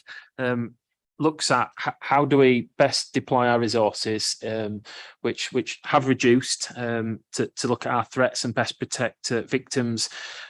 In the report, it mentions Halton Moor and Bramley that we're probably increasing issues for us across that. We've worked with Leeds, our partners, to really look at how do we reduce our demand and move on from that. Domestic violence, we have a daily risk assessment meeting that really looks at who our main offenders are and how do we support our victims. Also, our hate crime had an increase of 22% over the last year of reported incidents. We say that's a bit of a success as well. People coming towards us, being more open, honest, and happy to tell us what's occurring. On the downside of that, we've had a 52% increase on our hate crime against our police officers. So you can see what they're up to daily. So one of the councillors just mentioned illicit drugs and substances and gangs. We've upskilled our testers in the cells to see our drugs testing. We've had an 85% increase in drugs testing. So if you come in for an offence, we can drugs test you for certain powers. And 52% of these people that we're testing is positive for cocaine and opiates. So you can see what we're up against in our cells. I have a small dedicated little team who just looks at our neighbourhood issues. And there's a couple of examples in the last couple of months tackling our organised crime groups that have just recovered in cash, £350,000 in cash that was just in their back garden, and heroin. And that's all the back of community intelligence from one of the councillors' areas that's in here. We're looking at offender behaviours as well. This particular our focus is the liaison and diversion and really getting into people sooner before they get into the crime. And that's where the VIU and the youth violence particularly kicks into. So we aren't ignoring it, and we're particularly working on that at the moment. But we're also looking at the other side of it, the catch and control side, where we've had 65 offenders that have come out of jail that we've put back in jail because they're either reoffending or continuing to not meet their conditions. We do have gangs, and we do focus on them. We've mentioned them in here, the 9ers, the 37s. They don't just drug deal in the east of Leeds, they move across the whole of Leeds and target.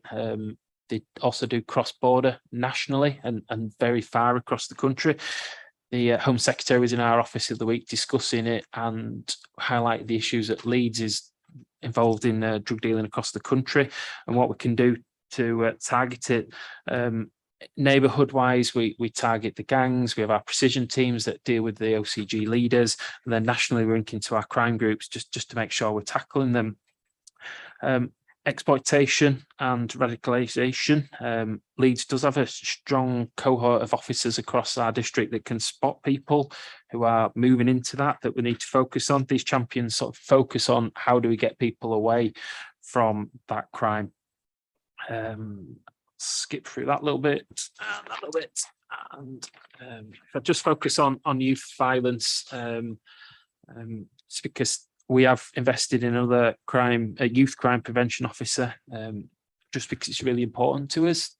At the moment, we are seeing an increase of violence compared to the COVID times, and probably more serious violence, and that's what we need to focus on. So I know we talked about the small crime a moment ago with people throwing slates off roofs and damaging stuff. That's really important to us, but really focusing on the youth violence and dealing with them particularly. But the ASB and the issues that we've seen across the communities, we've dealt with it together as partnerships.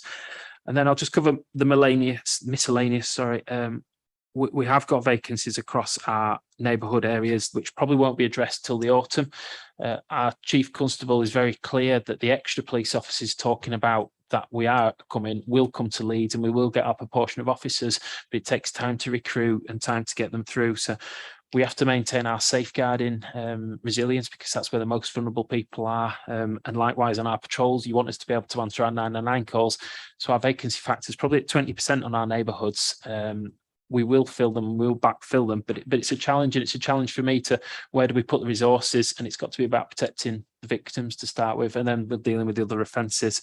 We continue to encourage people to use the intelligence portal, so councillors can use it as well, just to keep the intelligence coming in for us. And then the last one that's on the report is the police and crime bill that changed the powers around travellers. I'd recommend a good read. It's very long, but it just does bring some extra powers in for us. So summarise, our demand has probably increased, and over the weekend it's probably at levels we've never seen before. That's for all our services, and I think we'll probably have a busy summer. We've got price increases, protests, people striking, and we'll probably bear the brunt of that. But we'll continue to problem solve, find better ways of problem solving. We're just working with Paul's team to identify the areas that we can target better, so that the hospitals that are always really high level calls for service, but getting the addresses that are just starting to creep in that will cause issues in communities, to focus on them a little bit, to try and change and really help communities out. Mindful, I've whistled stop through that, and probably quite Thank you very much. questions Thank you. for anyone. Right, questions, comments, any observations, anybody? Councillor Hartbrook. Yeah, couple of ones.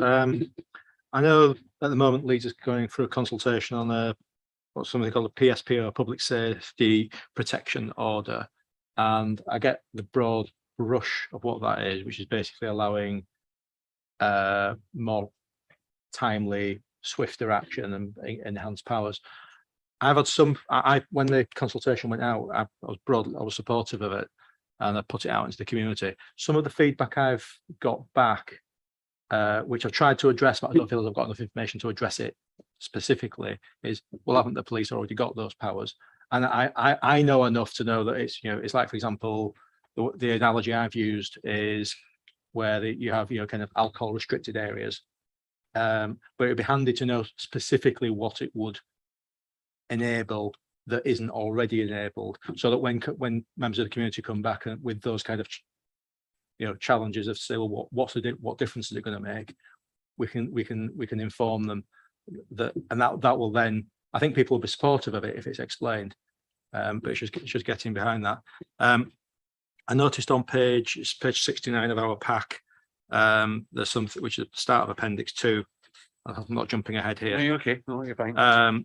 There's a reported drop in ASB, and I do wonder whether some of that is because people are just tired of reporting it.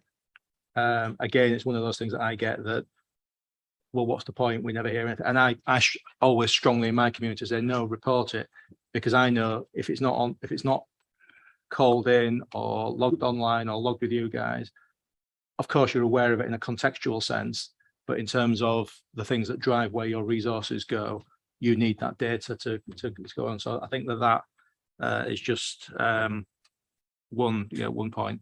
And again, building on something that Councillor Wadsworth said earlier on, I think that link between what's happening with the police and sharing information with the councillors, and that shared communication, whether it's a strategy or just an approach, because often when something happens in the community, the councillors are, if not the first port of call, there are certainly in parallel port of call to what the blooming heck is happening with this and this.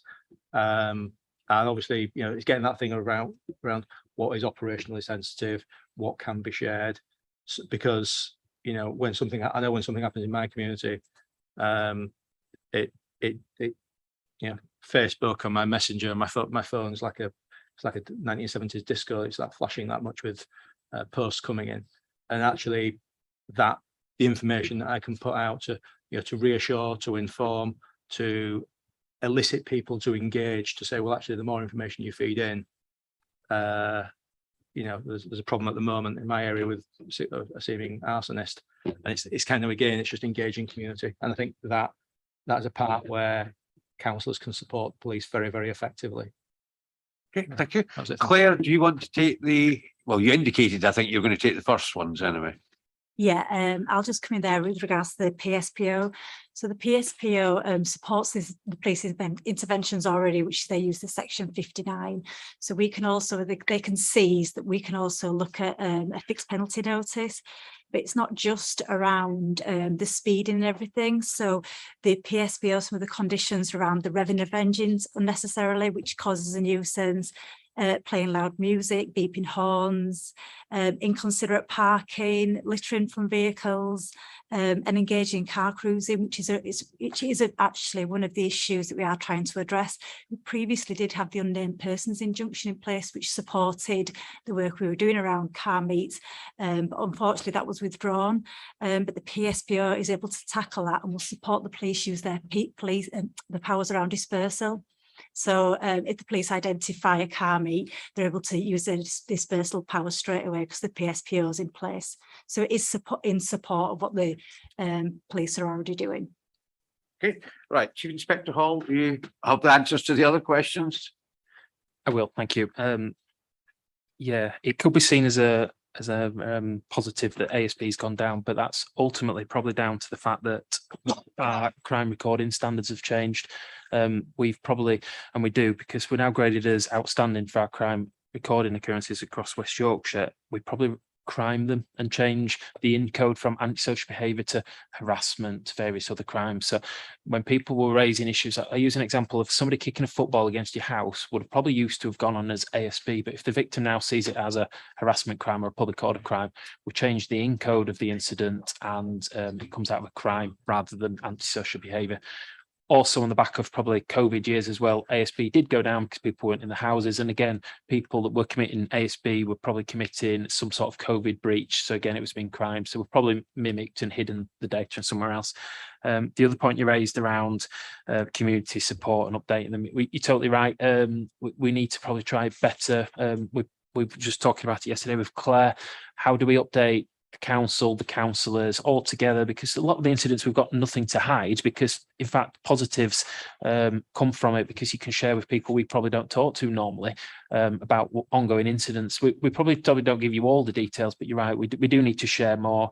My inspector's got an email yesterday saying we need to share more, update the councillors more, try and understand some of the incidents that are in communities that there's a van parked on the end of the street that community really want to know about sooner and quicker, just so you can share with the people around you. So I do take it on board, and we can do better. On the flip side, if you ever do need any information, I hope you know your neighbourhood inspector enough to ring them up and say, I need to know something.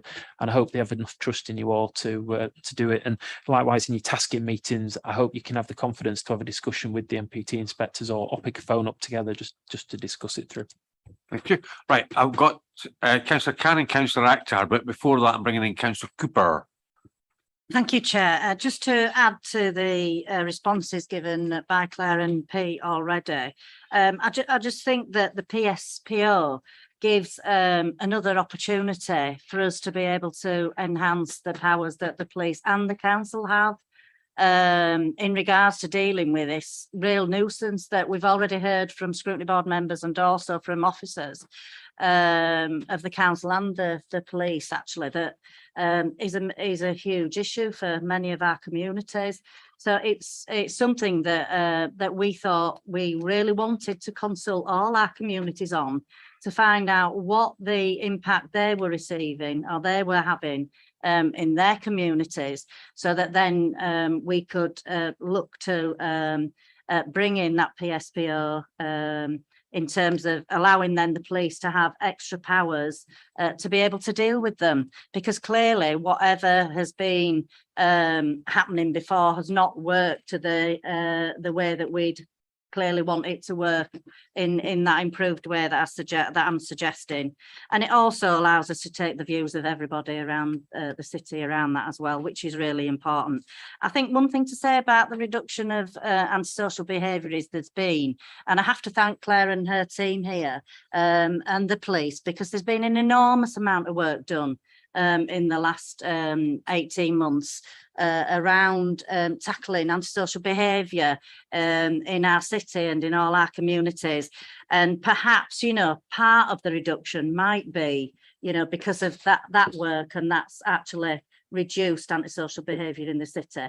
But I accept that that's not the only reason maybe for the reduction, but I do think we should give credit where it's due to the work that's taken place in this city around antisocial behaviour.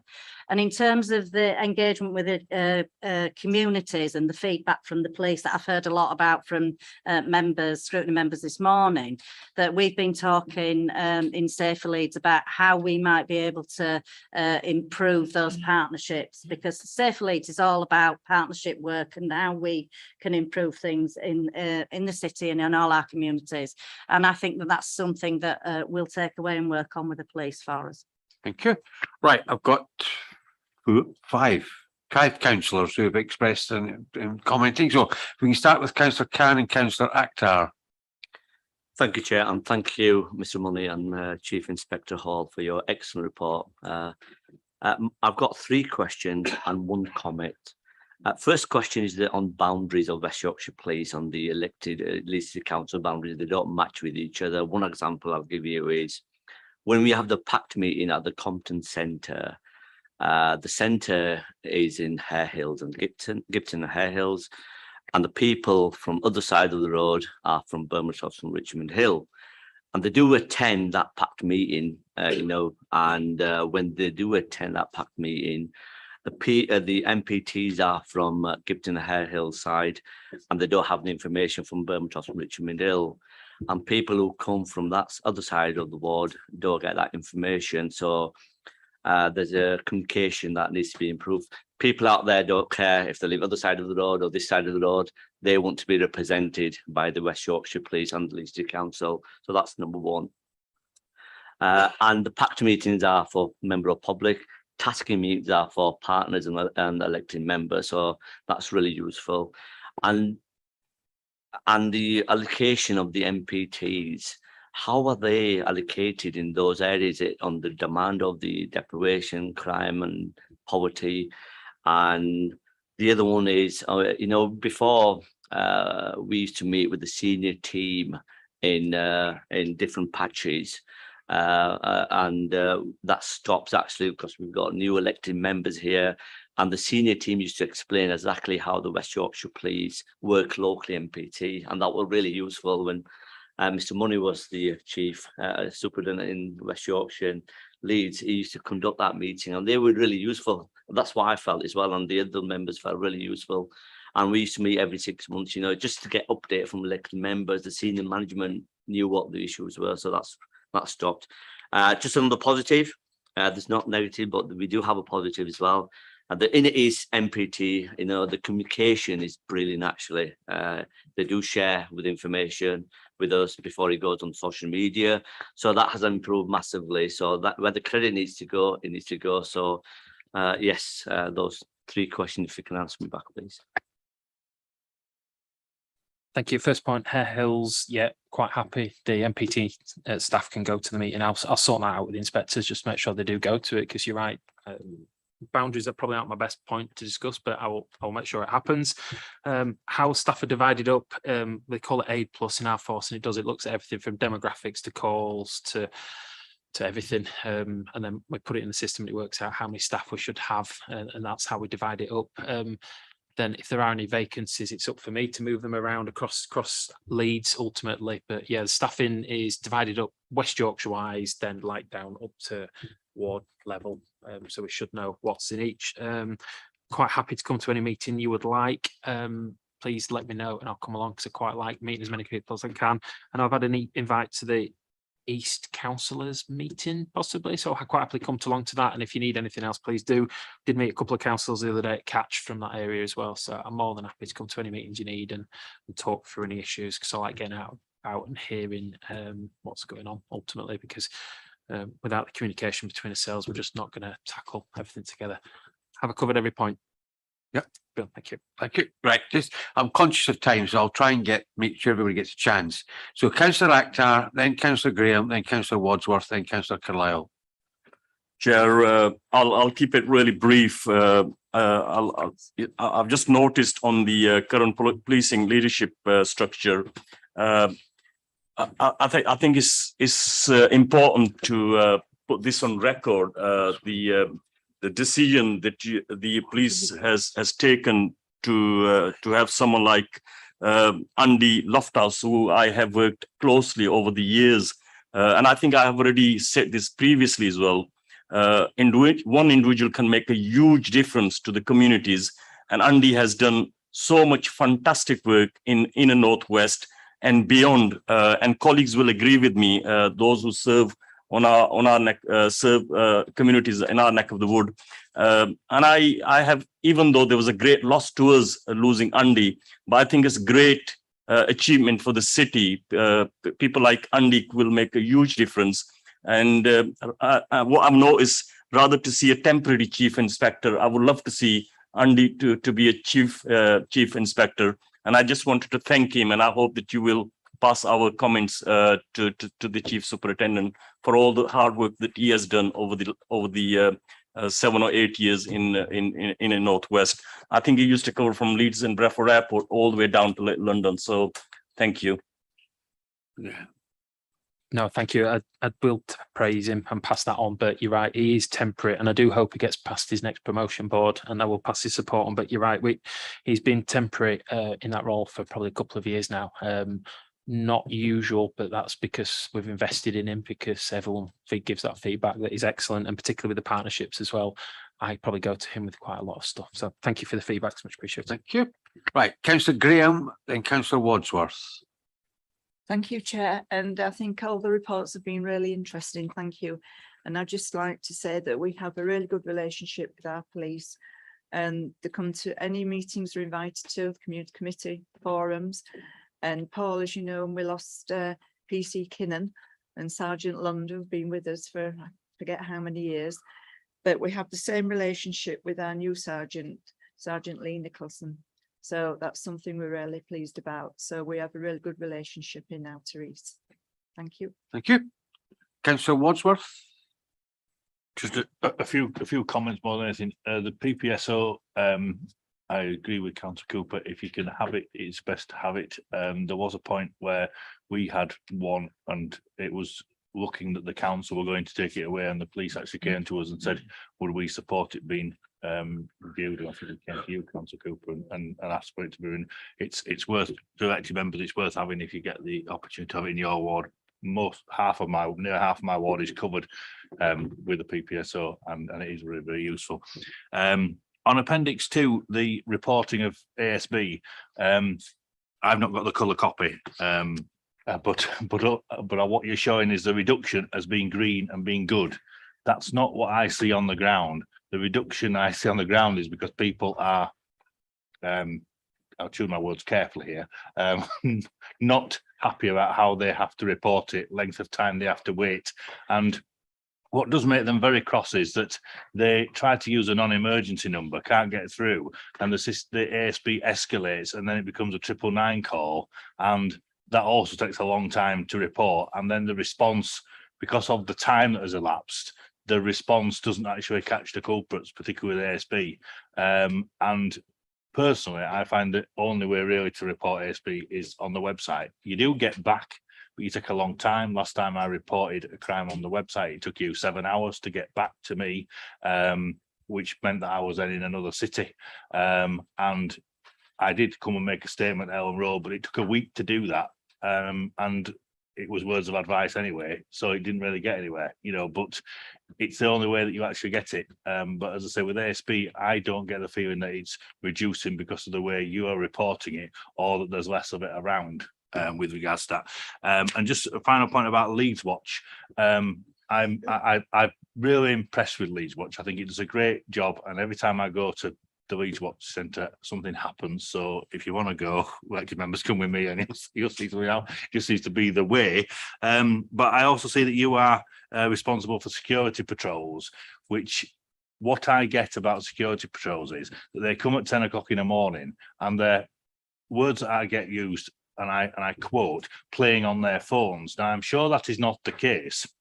I'm sure they're actually using their phones to deal with whatever has previously happened in subsequent nights, but that is not conveyed to the residents that need to know it, or are the very local residents who have actually reported the break-in or the antisocial behaviour in the first place. You don't then respond to that until 10 o'clock in the morning, and because it's always 10 o'clock in the morning, residents assume that you only work at 10 o'clock in the morning. I know that's not the case, but it's how you communicate that across to residents doesn't seem to be getting through. I have a particular problem in my ward with one building which is empty and is covered by cameras, and obviously you are having to review that camera data to try and catch them and relate with the police. But in some cases, the stuff that goes to the security patrol doesn't get attended to, so then it has already become a 999 call during the night. And so it's again how you report it back. My general theme seems to be that you don't report to local residents sufficiently. Thank you, Chair. Yeah, if you can try and be as succinct as you can. But I'll take the first point. Leeds Watch is probably somebody else's, but ASB calls. I'll start with our call centre. I know there was a question earlier about call centres around 101. We have a recruiting issue at the moment, like everybody is seeing. Just trying to get people back into the workplace, taking calls. So you're right, the length of the 101 call is probably greater than we would expect at the moment. We are trying to address our recruitment issues and the vacancies in our call centres to try and reduce it down. We do the media campaigns to try and put people into the non-101 calls, to try and focus 101 calls for your ASB and ongoing. If we don't get there in time, or you have had to report it, it does get recorded, so then we can at least go back and hotspot patrol and pick up on the inquiries. But you're right, and Councillor Cooper covered it, and I probably missed the positives about ASB reducing. You know, the Bramleys, the Holton Moors, the ones that we're really focused on recently around ASB, can show with the partnership when we do really focus on an area, it brings it down. We do need to start on some areas and bring them down and bring your areas down. But I do appreciate your calls. We can be better with 101, but we still do record it, and we still do then patrol them afterwards, deploy the PCSOs, deploying the Safer Schools officers out of term time into those areas to identify who your problem makers are. Looking at, and we have neighbourhood support officers that are looking at the repeat callers and the repeat locations and the repeat offenders to try and put the early intervention on them. We will keep at it, and we're still keep working with you if we can, but yeah, definitely keep reporting it, and we'll keep feeding back to you what you had, and then particularly tasking meeting as well, just highlighting issues to us around. All right, we can't probably give you updates on names and people, but you can tell us who the offenders are, and we can take them away and pick them up from there. And I think somebody else will probably pick up Leeds Watch if possible. Leeds Watch, anybody wanting? Mr. Money? Yeah, I'll just pick that one up, and thanks, Councillor Wadsworth, for your observation about good work that's done at Leeds Watch. And we've kind of said this before, but we do welcome members visiting our capability around Leeds Watch, which does include external deployments as well. Security patrols has been referenced. So that's kind of an open opportunity, really. I think it is it invariably does prove interesting when members do come up and see the capability we've got there. In terms of the officers and they do use their mobile devices. I think you made that point anyway, Councillor Wadsworth. They do use their mobile devices. We've looked to digitise the work that colleagues are doing to stop that, forever coming back to the office. Bearing in mind where the office is in South Leeds and the deployments are across the city, a lot of the activity on mobile devices is reporting and capturing the work that they're doing, and also liaising with the control room. So that's predominantly what that's undoubtedly about. The other point to reference around the security patrols, and members in this board were again very instrumental in work we did on the Leeds Watch review, and helped shape some recommendations that we're working our way through now. Pretty much worked our way through, and one of them was to ensure that resource that's deployed on security patrols is a resource that's used as effectively as we can. And in addition to security patrols, that resource also responds to alarm activations for council buildings, particularly out of hours, to ensure that those buildings are safe. They also do work around the domestic noise nuisance agenda that a number of members are very, very familiar with in the city around the demand that provides, and some other support to our colleagues in parks and countryside as well, because of the nature of the fact that they're working into the early hours of the morning. But as I said, I'd leave the point with, we really do welcome members coming up to see these facilities, and we are working really hard to try to make sure that members are provided with relevant information about what Leeds Watch officers are involved in, because that has been a challenge. Similar to our police colleagues, the job is getting on and doing the work, but we do need to work harder at communicating the good work that's done. That probably covers all the Leeds Watch issues, I think. Of it at council yesterday to tell all the new councillors they should go, but also more seriously, September we are hopeful taking the scrutiny board down. You're going to, is that a doodle or a? We'll be consulting on it. We're going to be using this new technology where, for those of us who are, shall we say, over the age of 21, don't necessarily use on a daily basis, but you put in the dates that suit you most of all, and we will then organise things accordingly. For the young people who probably think this is absolutely hilarious, for those of us over the age of 21, it's not something we're normally doing. So that said, right, I've got Councillor Carlisle, Councillor Maloney, Councillor Smith, Councillor Tudor and Councillor Walshaw.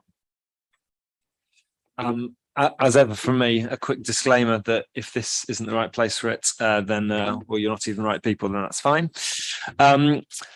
I'm just interested. Of course, we're all committed to trying to kind of look for those longer term sustainable solutions, kind of like long term work to try to resolve some of these issues. I wonder if this board or if the council before, or the council and kind of in conjunction with our policing colleagues, have looked at the possibility of seeing if Leeds could really do some pioneering and pilot work around longer term solutions to drug rehabilitation. So I don't know if any or all of you be aware, but in Portugal, certainly they have pioneered, as a country, they've pioneered really remarkable work around drug rehabilitation. It involves kind of people getting reintegrated into workplaces. It was initially, when it was first brought in about 15, 20 years ago, seen as highly controversial. It's now seen as just utterly successful, and it has cross-party support across the country. I'd be really interested, is that already happening in this country? Is it something we're looking at in Leeds? Could Leeds go to national government and say, give us some money, we want to pilot it, we want to prove that this works and it could really change our communities? Who wants to take that one? I think I think we could have a conversation for about 3 hours on this subject. It's a really good point, and I'd be really happy to follow this up in a more informal environment. The approach that we take in Leeds is very much focused on pushing the boundaries insofar as we can. We do recognise, I think all of us recognise, the significance of drugs, alcohol, and mental health being predominant drivers for many of the community safety ills that we kind of see. We work in accordance with the National Drug Strategy and the legislation and the legislative framework that obviously that we're working to on a national basis, but there are the opportunities to engage both nationally and locally around pilot opportunities, and where we see those opportunities, we'll obviously look at the issues that we've got in Leeds with a view to considering whether it's appropriate to proceed on that basis. But that strategy tends to govern the work that we do, and the work indeed that other community safety partnerships do across the country. Councillor Cooper. Yeah, can I just add to that? We work with Forward Leeds, who do an awful lot of work. Ed, I'm not sorry, Councillor Carlisle, I'm not sure that you're aware of the work that Forward Leeds do as well. And maybe there will be an opportunity for you, to find out and get briefed fully on the work that they're doing. They've undertaken some new pioneering work on drug addiction and how they may be able to assist people to exit that drug addiction as well, which has been, we've had sight of some of the successes of that as well, which is really good. So maybe that's something that you personally might want to take a look at.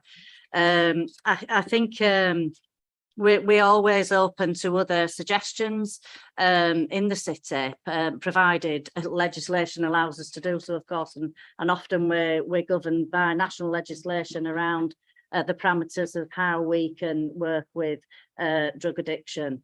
I think also that the Safer Leeds executive have really looked at drug addiction in the round as well, because it's not only drug addiction that you're usually dealing with. You're usually dealing with, you know, a complex issues included in, so there'll be mental health or physical health conditions around drug addiction as well. And so Safer Leeds at its last meeting took a decision to do some really in-depth work around that.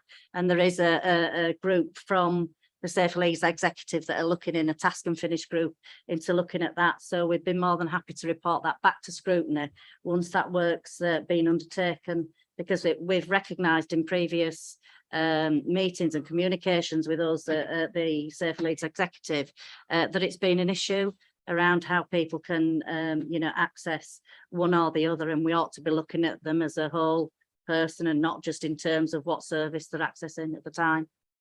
Right, now, before I bring in Councillor Maloney, I've got Simon Hodgson, who knows a lot about this subject, and then I've got Councillor Carter, who knows a lot about this subject as well.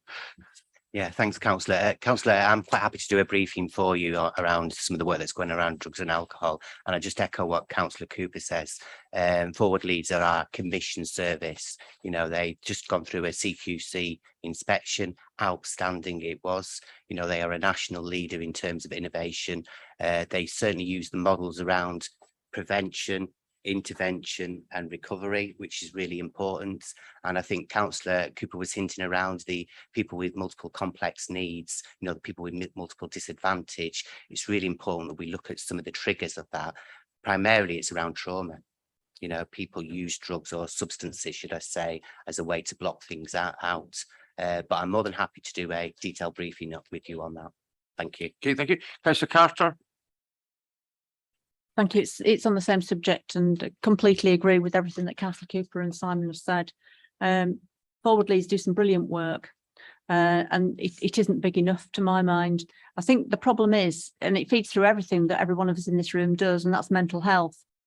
And the problem that I have as a councillor, I'm sure many of you have as well, is people who are addicted to drugs and alcohol, and probably because of a trauma that's occurred in their life at some point, they're suffering from mental health. And it's very, very difficult to get a practitioner, a medical practitioner, to deal with that unless the people have got treatment for drugs and alcohol and they're clean.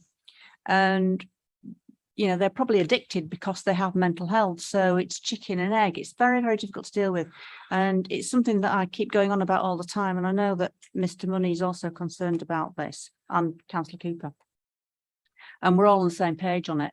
And it's how we get the NHS to change their mind. I understand why they wouldn't want to deal with somebody who's addicted to something, completely understand that, and completely understand how somebody who doesn't want to come off drugs or alcohol, that they're more difficult to deal with. But Forward Leeds seem to be able to manage to do all this good work, and I just want to highlight it to everybody in the room that if you get a chance to talk about it as much as you can, a national conversation is what is needed. I'll leave it to that.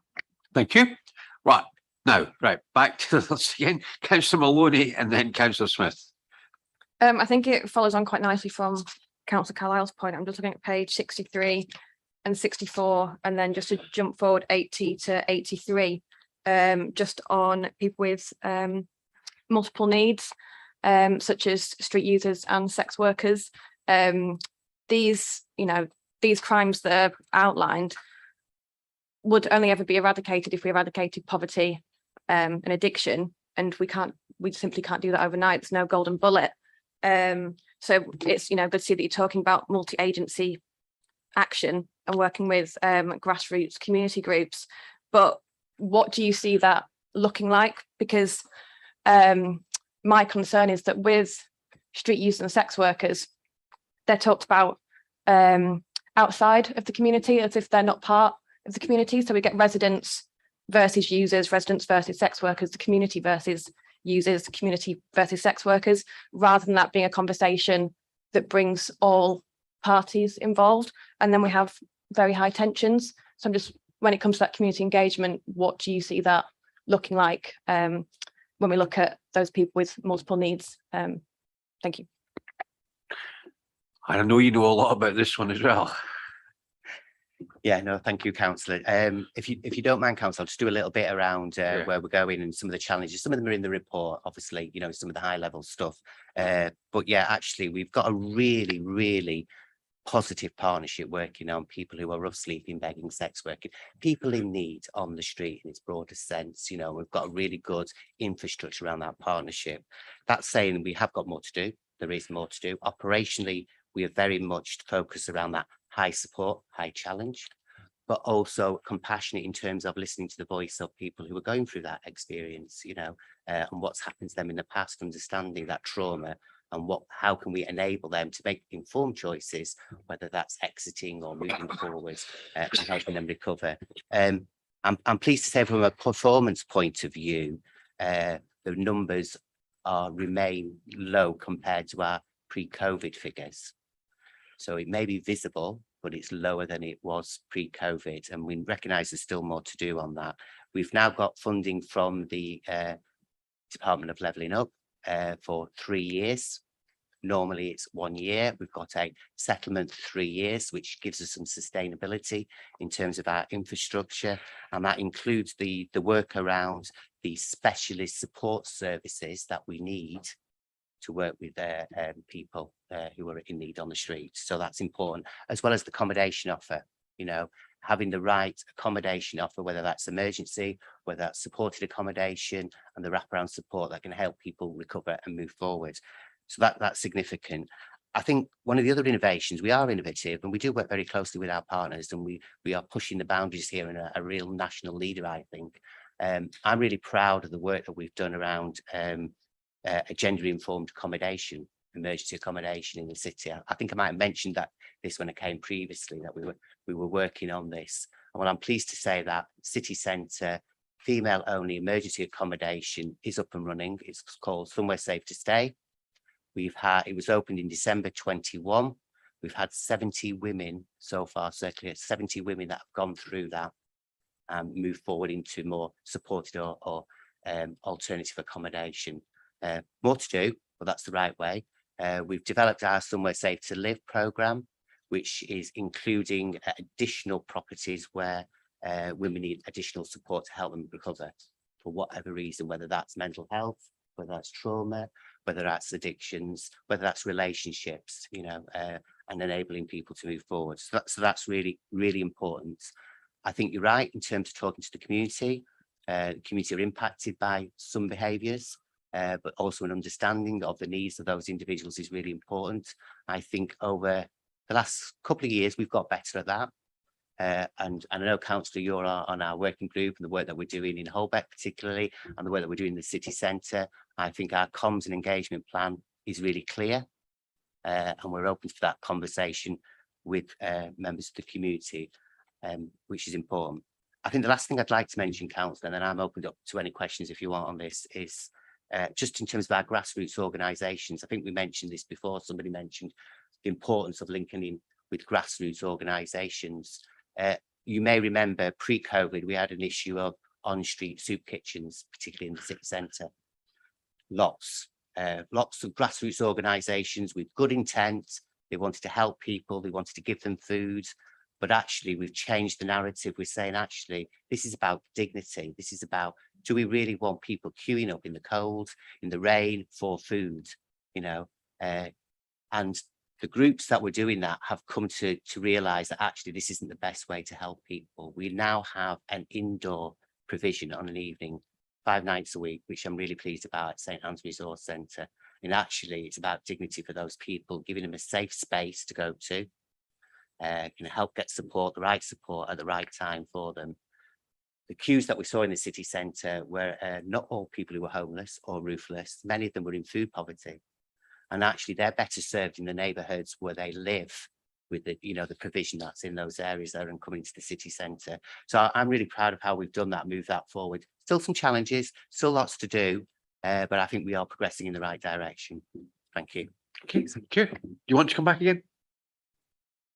Yeah, just on my final point of how do you see the collaboration working with getting that communication between residents and those people with the multiple needs, such as the users and sex workers? Because like I mentioned, there are tensions that create sort of a, you're either in favour of residents or you're in favour of users, and it's not the situation whatsoever. So how do we bring all parties together so that everyone is part of the community and we can have the safest possible plan for everyone?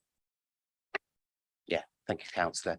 I think Councillor Cooper alluded to the work that we're doing around multiple disadvantage, and Councillor Carter has raised it numerous times at Safer Leeds Exec. We have a task and finish group looking at that in terms of where we're going. In terms of those communications and pathways, we're working really closely around co-production strategy, particularly with the voice of a service user and the voice of the community, and they may be different, and they often are different, but it's how the understanding and respect comes. At the end of the day, there are people and people live in communities, and it's about how we support all people in those communities, and that's the important bit. Thank you. Okay, again, I'm conscious that time's moving on. So Councillor Smith, then Councillor Tudor, then Councillor Walshaw. Thank you, Chair. So I'm heartened by much of what I'm reading in these reports and hearing the great work that's going on around the city. I'm a big fan of prevention being better than cure. It's cheaper and it's better for our residents. If we can stop somebody going down the wrong path, it's easier than dragging them back and putting them back on the right path again, whichever that path is, antisocial behaviour, drink, drugs, or anything else. I do feel that much of the time we reward bad behaviour rather than good behaviour to try and get them back on that path. Certainly, my own experience of youth services is that it almost feels as though if you're deemed as in danger of going down the wrong path, you get the good trips, and the children that are, or the young people that are doing the right thing don't tend to get that same experience. So I think we do need to get a little bit better at that. I think we do need an holistic whole person approach. I do think that we can't say, we'll deal with that, then we'll deal with that, then we'll deal with that, because that is never going to work, because who knows what started which behaviour. So we do need to go down to grassroots. And again, if we can catch them young enough, then hopefully we won't even need that in time to come. One tiny point I was going to make is around the communications for both the police and the Safer Stronger Communities team. We have a lot of information that we don't seem to get out into our communities. For whatever reason, it could just be as simple as a telephone number, or who to contact in this instance, who to contact in that instance. And I feel quite sure that we could make an A4 sheet of paper with the contact details on, and we have hundreds of notice boards around this city, hundreds of them. Can we not put one in every notice board, just so people, it's there in their eye line? If they're in the park and they don't have they're not home to do anything on their computer, they've usually got a telephone with them. They can immediately get to that number, make the call, do whatever they need to do. And I just think that, we have technology at our fingertips constantly. We need to work smarter, not harder. It's a team game. It's for every single person to take all the the responsibility. And we know if we work together, we will get there. And I just think that a joined up approach is far better. Thank you. Thank you. Can I ask you to park it just outside so I can pull everybody out, and then we'll try and bring things together. So Councillor Tudor and then Councillor Walshaw. Hi, I just very briefly wanted to cheekily take advantage of the high level people in this room to ask about community payback, which some people used to call community service. I think logistically and for safety reasons was put on hold during the pandemic. as far as I'm aware. But just what the future, whether what the state of that is, whether that's what the future for that holds, and whether that, yeah, that's it. That's fine. That's fine. I'll get someone to come and answer that in a minute. Councillor Walshaw. Yep, thanks. Yeah, just briefly, I'm aware of time. So one issue I wanted to raise and be interesting to see a response is in both Wheatwell wards and Headingley High Park wards, we've got the joys of the Otley Run. Now, on one level, that's a lot of, undergraduate larks, and it could be taken not very seriously. But actually, I think we do need to take it seriously, because particularly over the last 3 or 4 years, and particularly since we all came out of lockdown, the Otley Run's got larger and rather intense. And judging, Chair, by the hairlines and the waistlines, they're not undergraduates. They're Gavin and Gary from accounts who are coming back to relive their glory days from 10 years ago. But joking aside, that's led to some cases that myself and Councillor Garthwaite and Councillor Pryor are picking up of on-street harassment of female residents. And it's a serious issue. Now, we're having discussions with licence holders, but it'd be interesting to see what Police and Safer Leeds opinions are on that. Because, basically, on a Friday and Saturday, Headingley looks like Magaluf at times.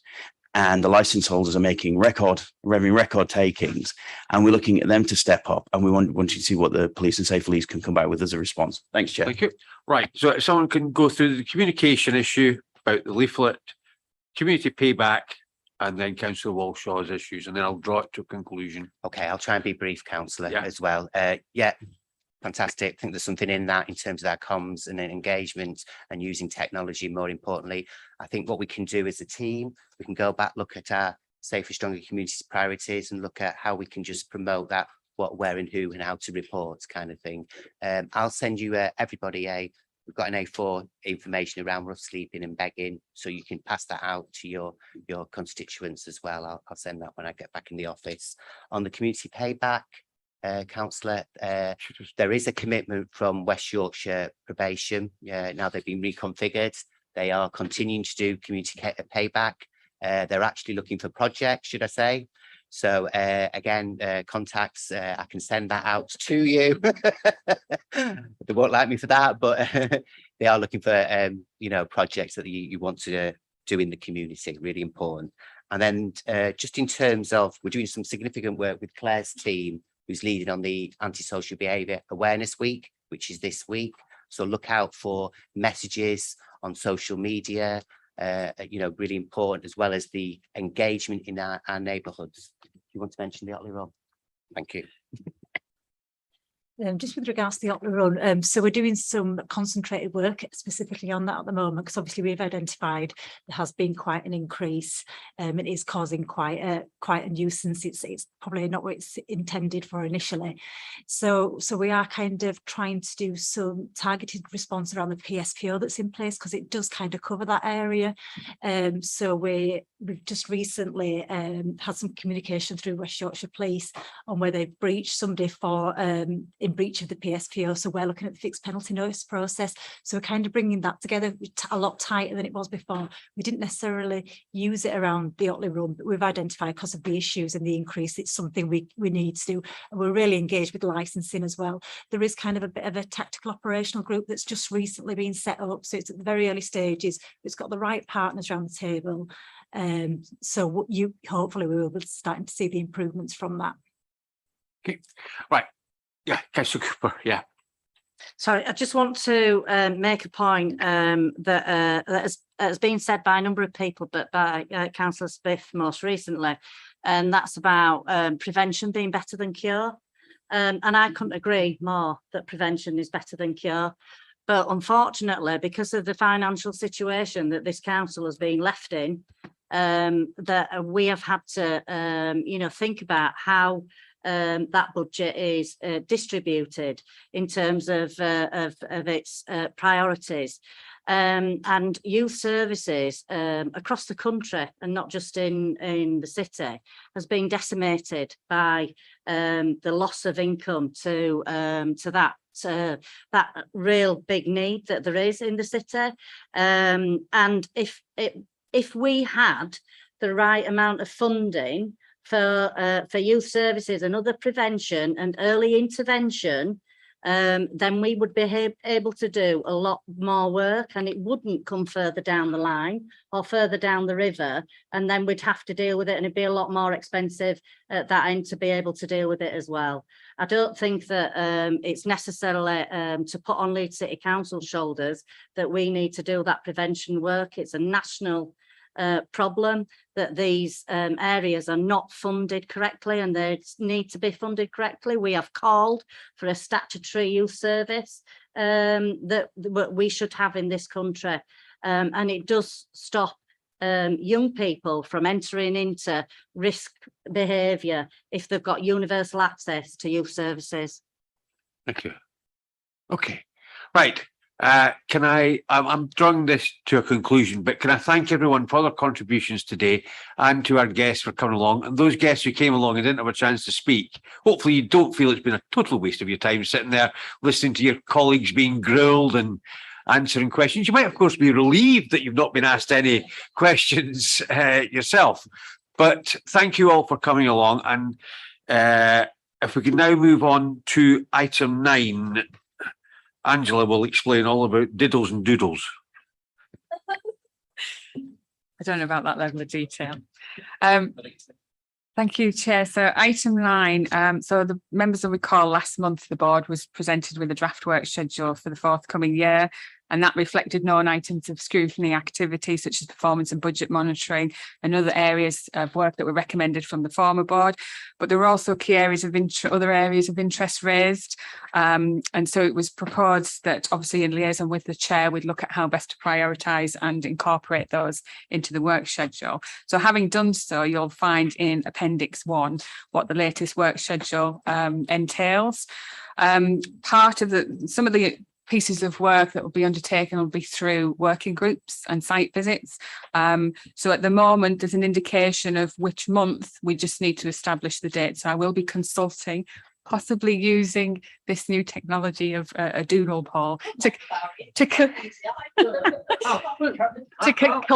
the. I will have you know that they consulted with all the scrutiny chairs, and there was only me and Councillor Marshall Catung that actually completed it.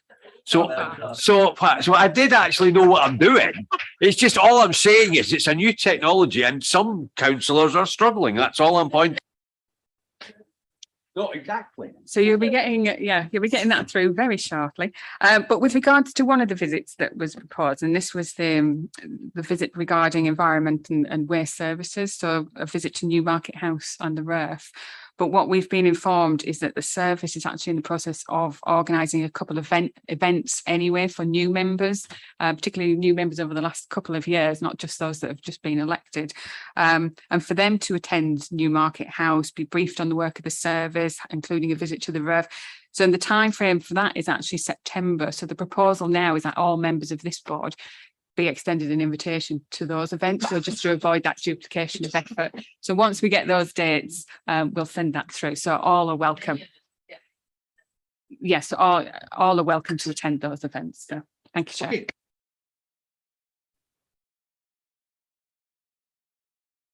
Thursday, the 15th of September, pre-meeting 10 o'clock at 10:30. So thank you all for your attendance. I apologise that we have significantly run over my normal attempt to try and keep things to 2 hours, but because of the nature of the questions today and the breadth of what we're doing, I felt it was important to keep it going. So thank you all very much for coming along. Thank you.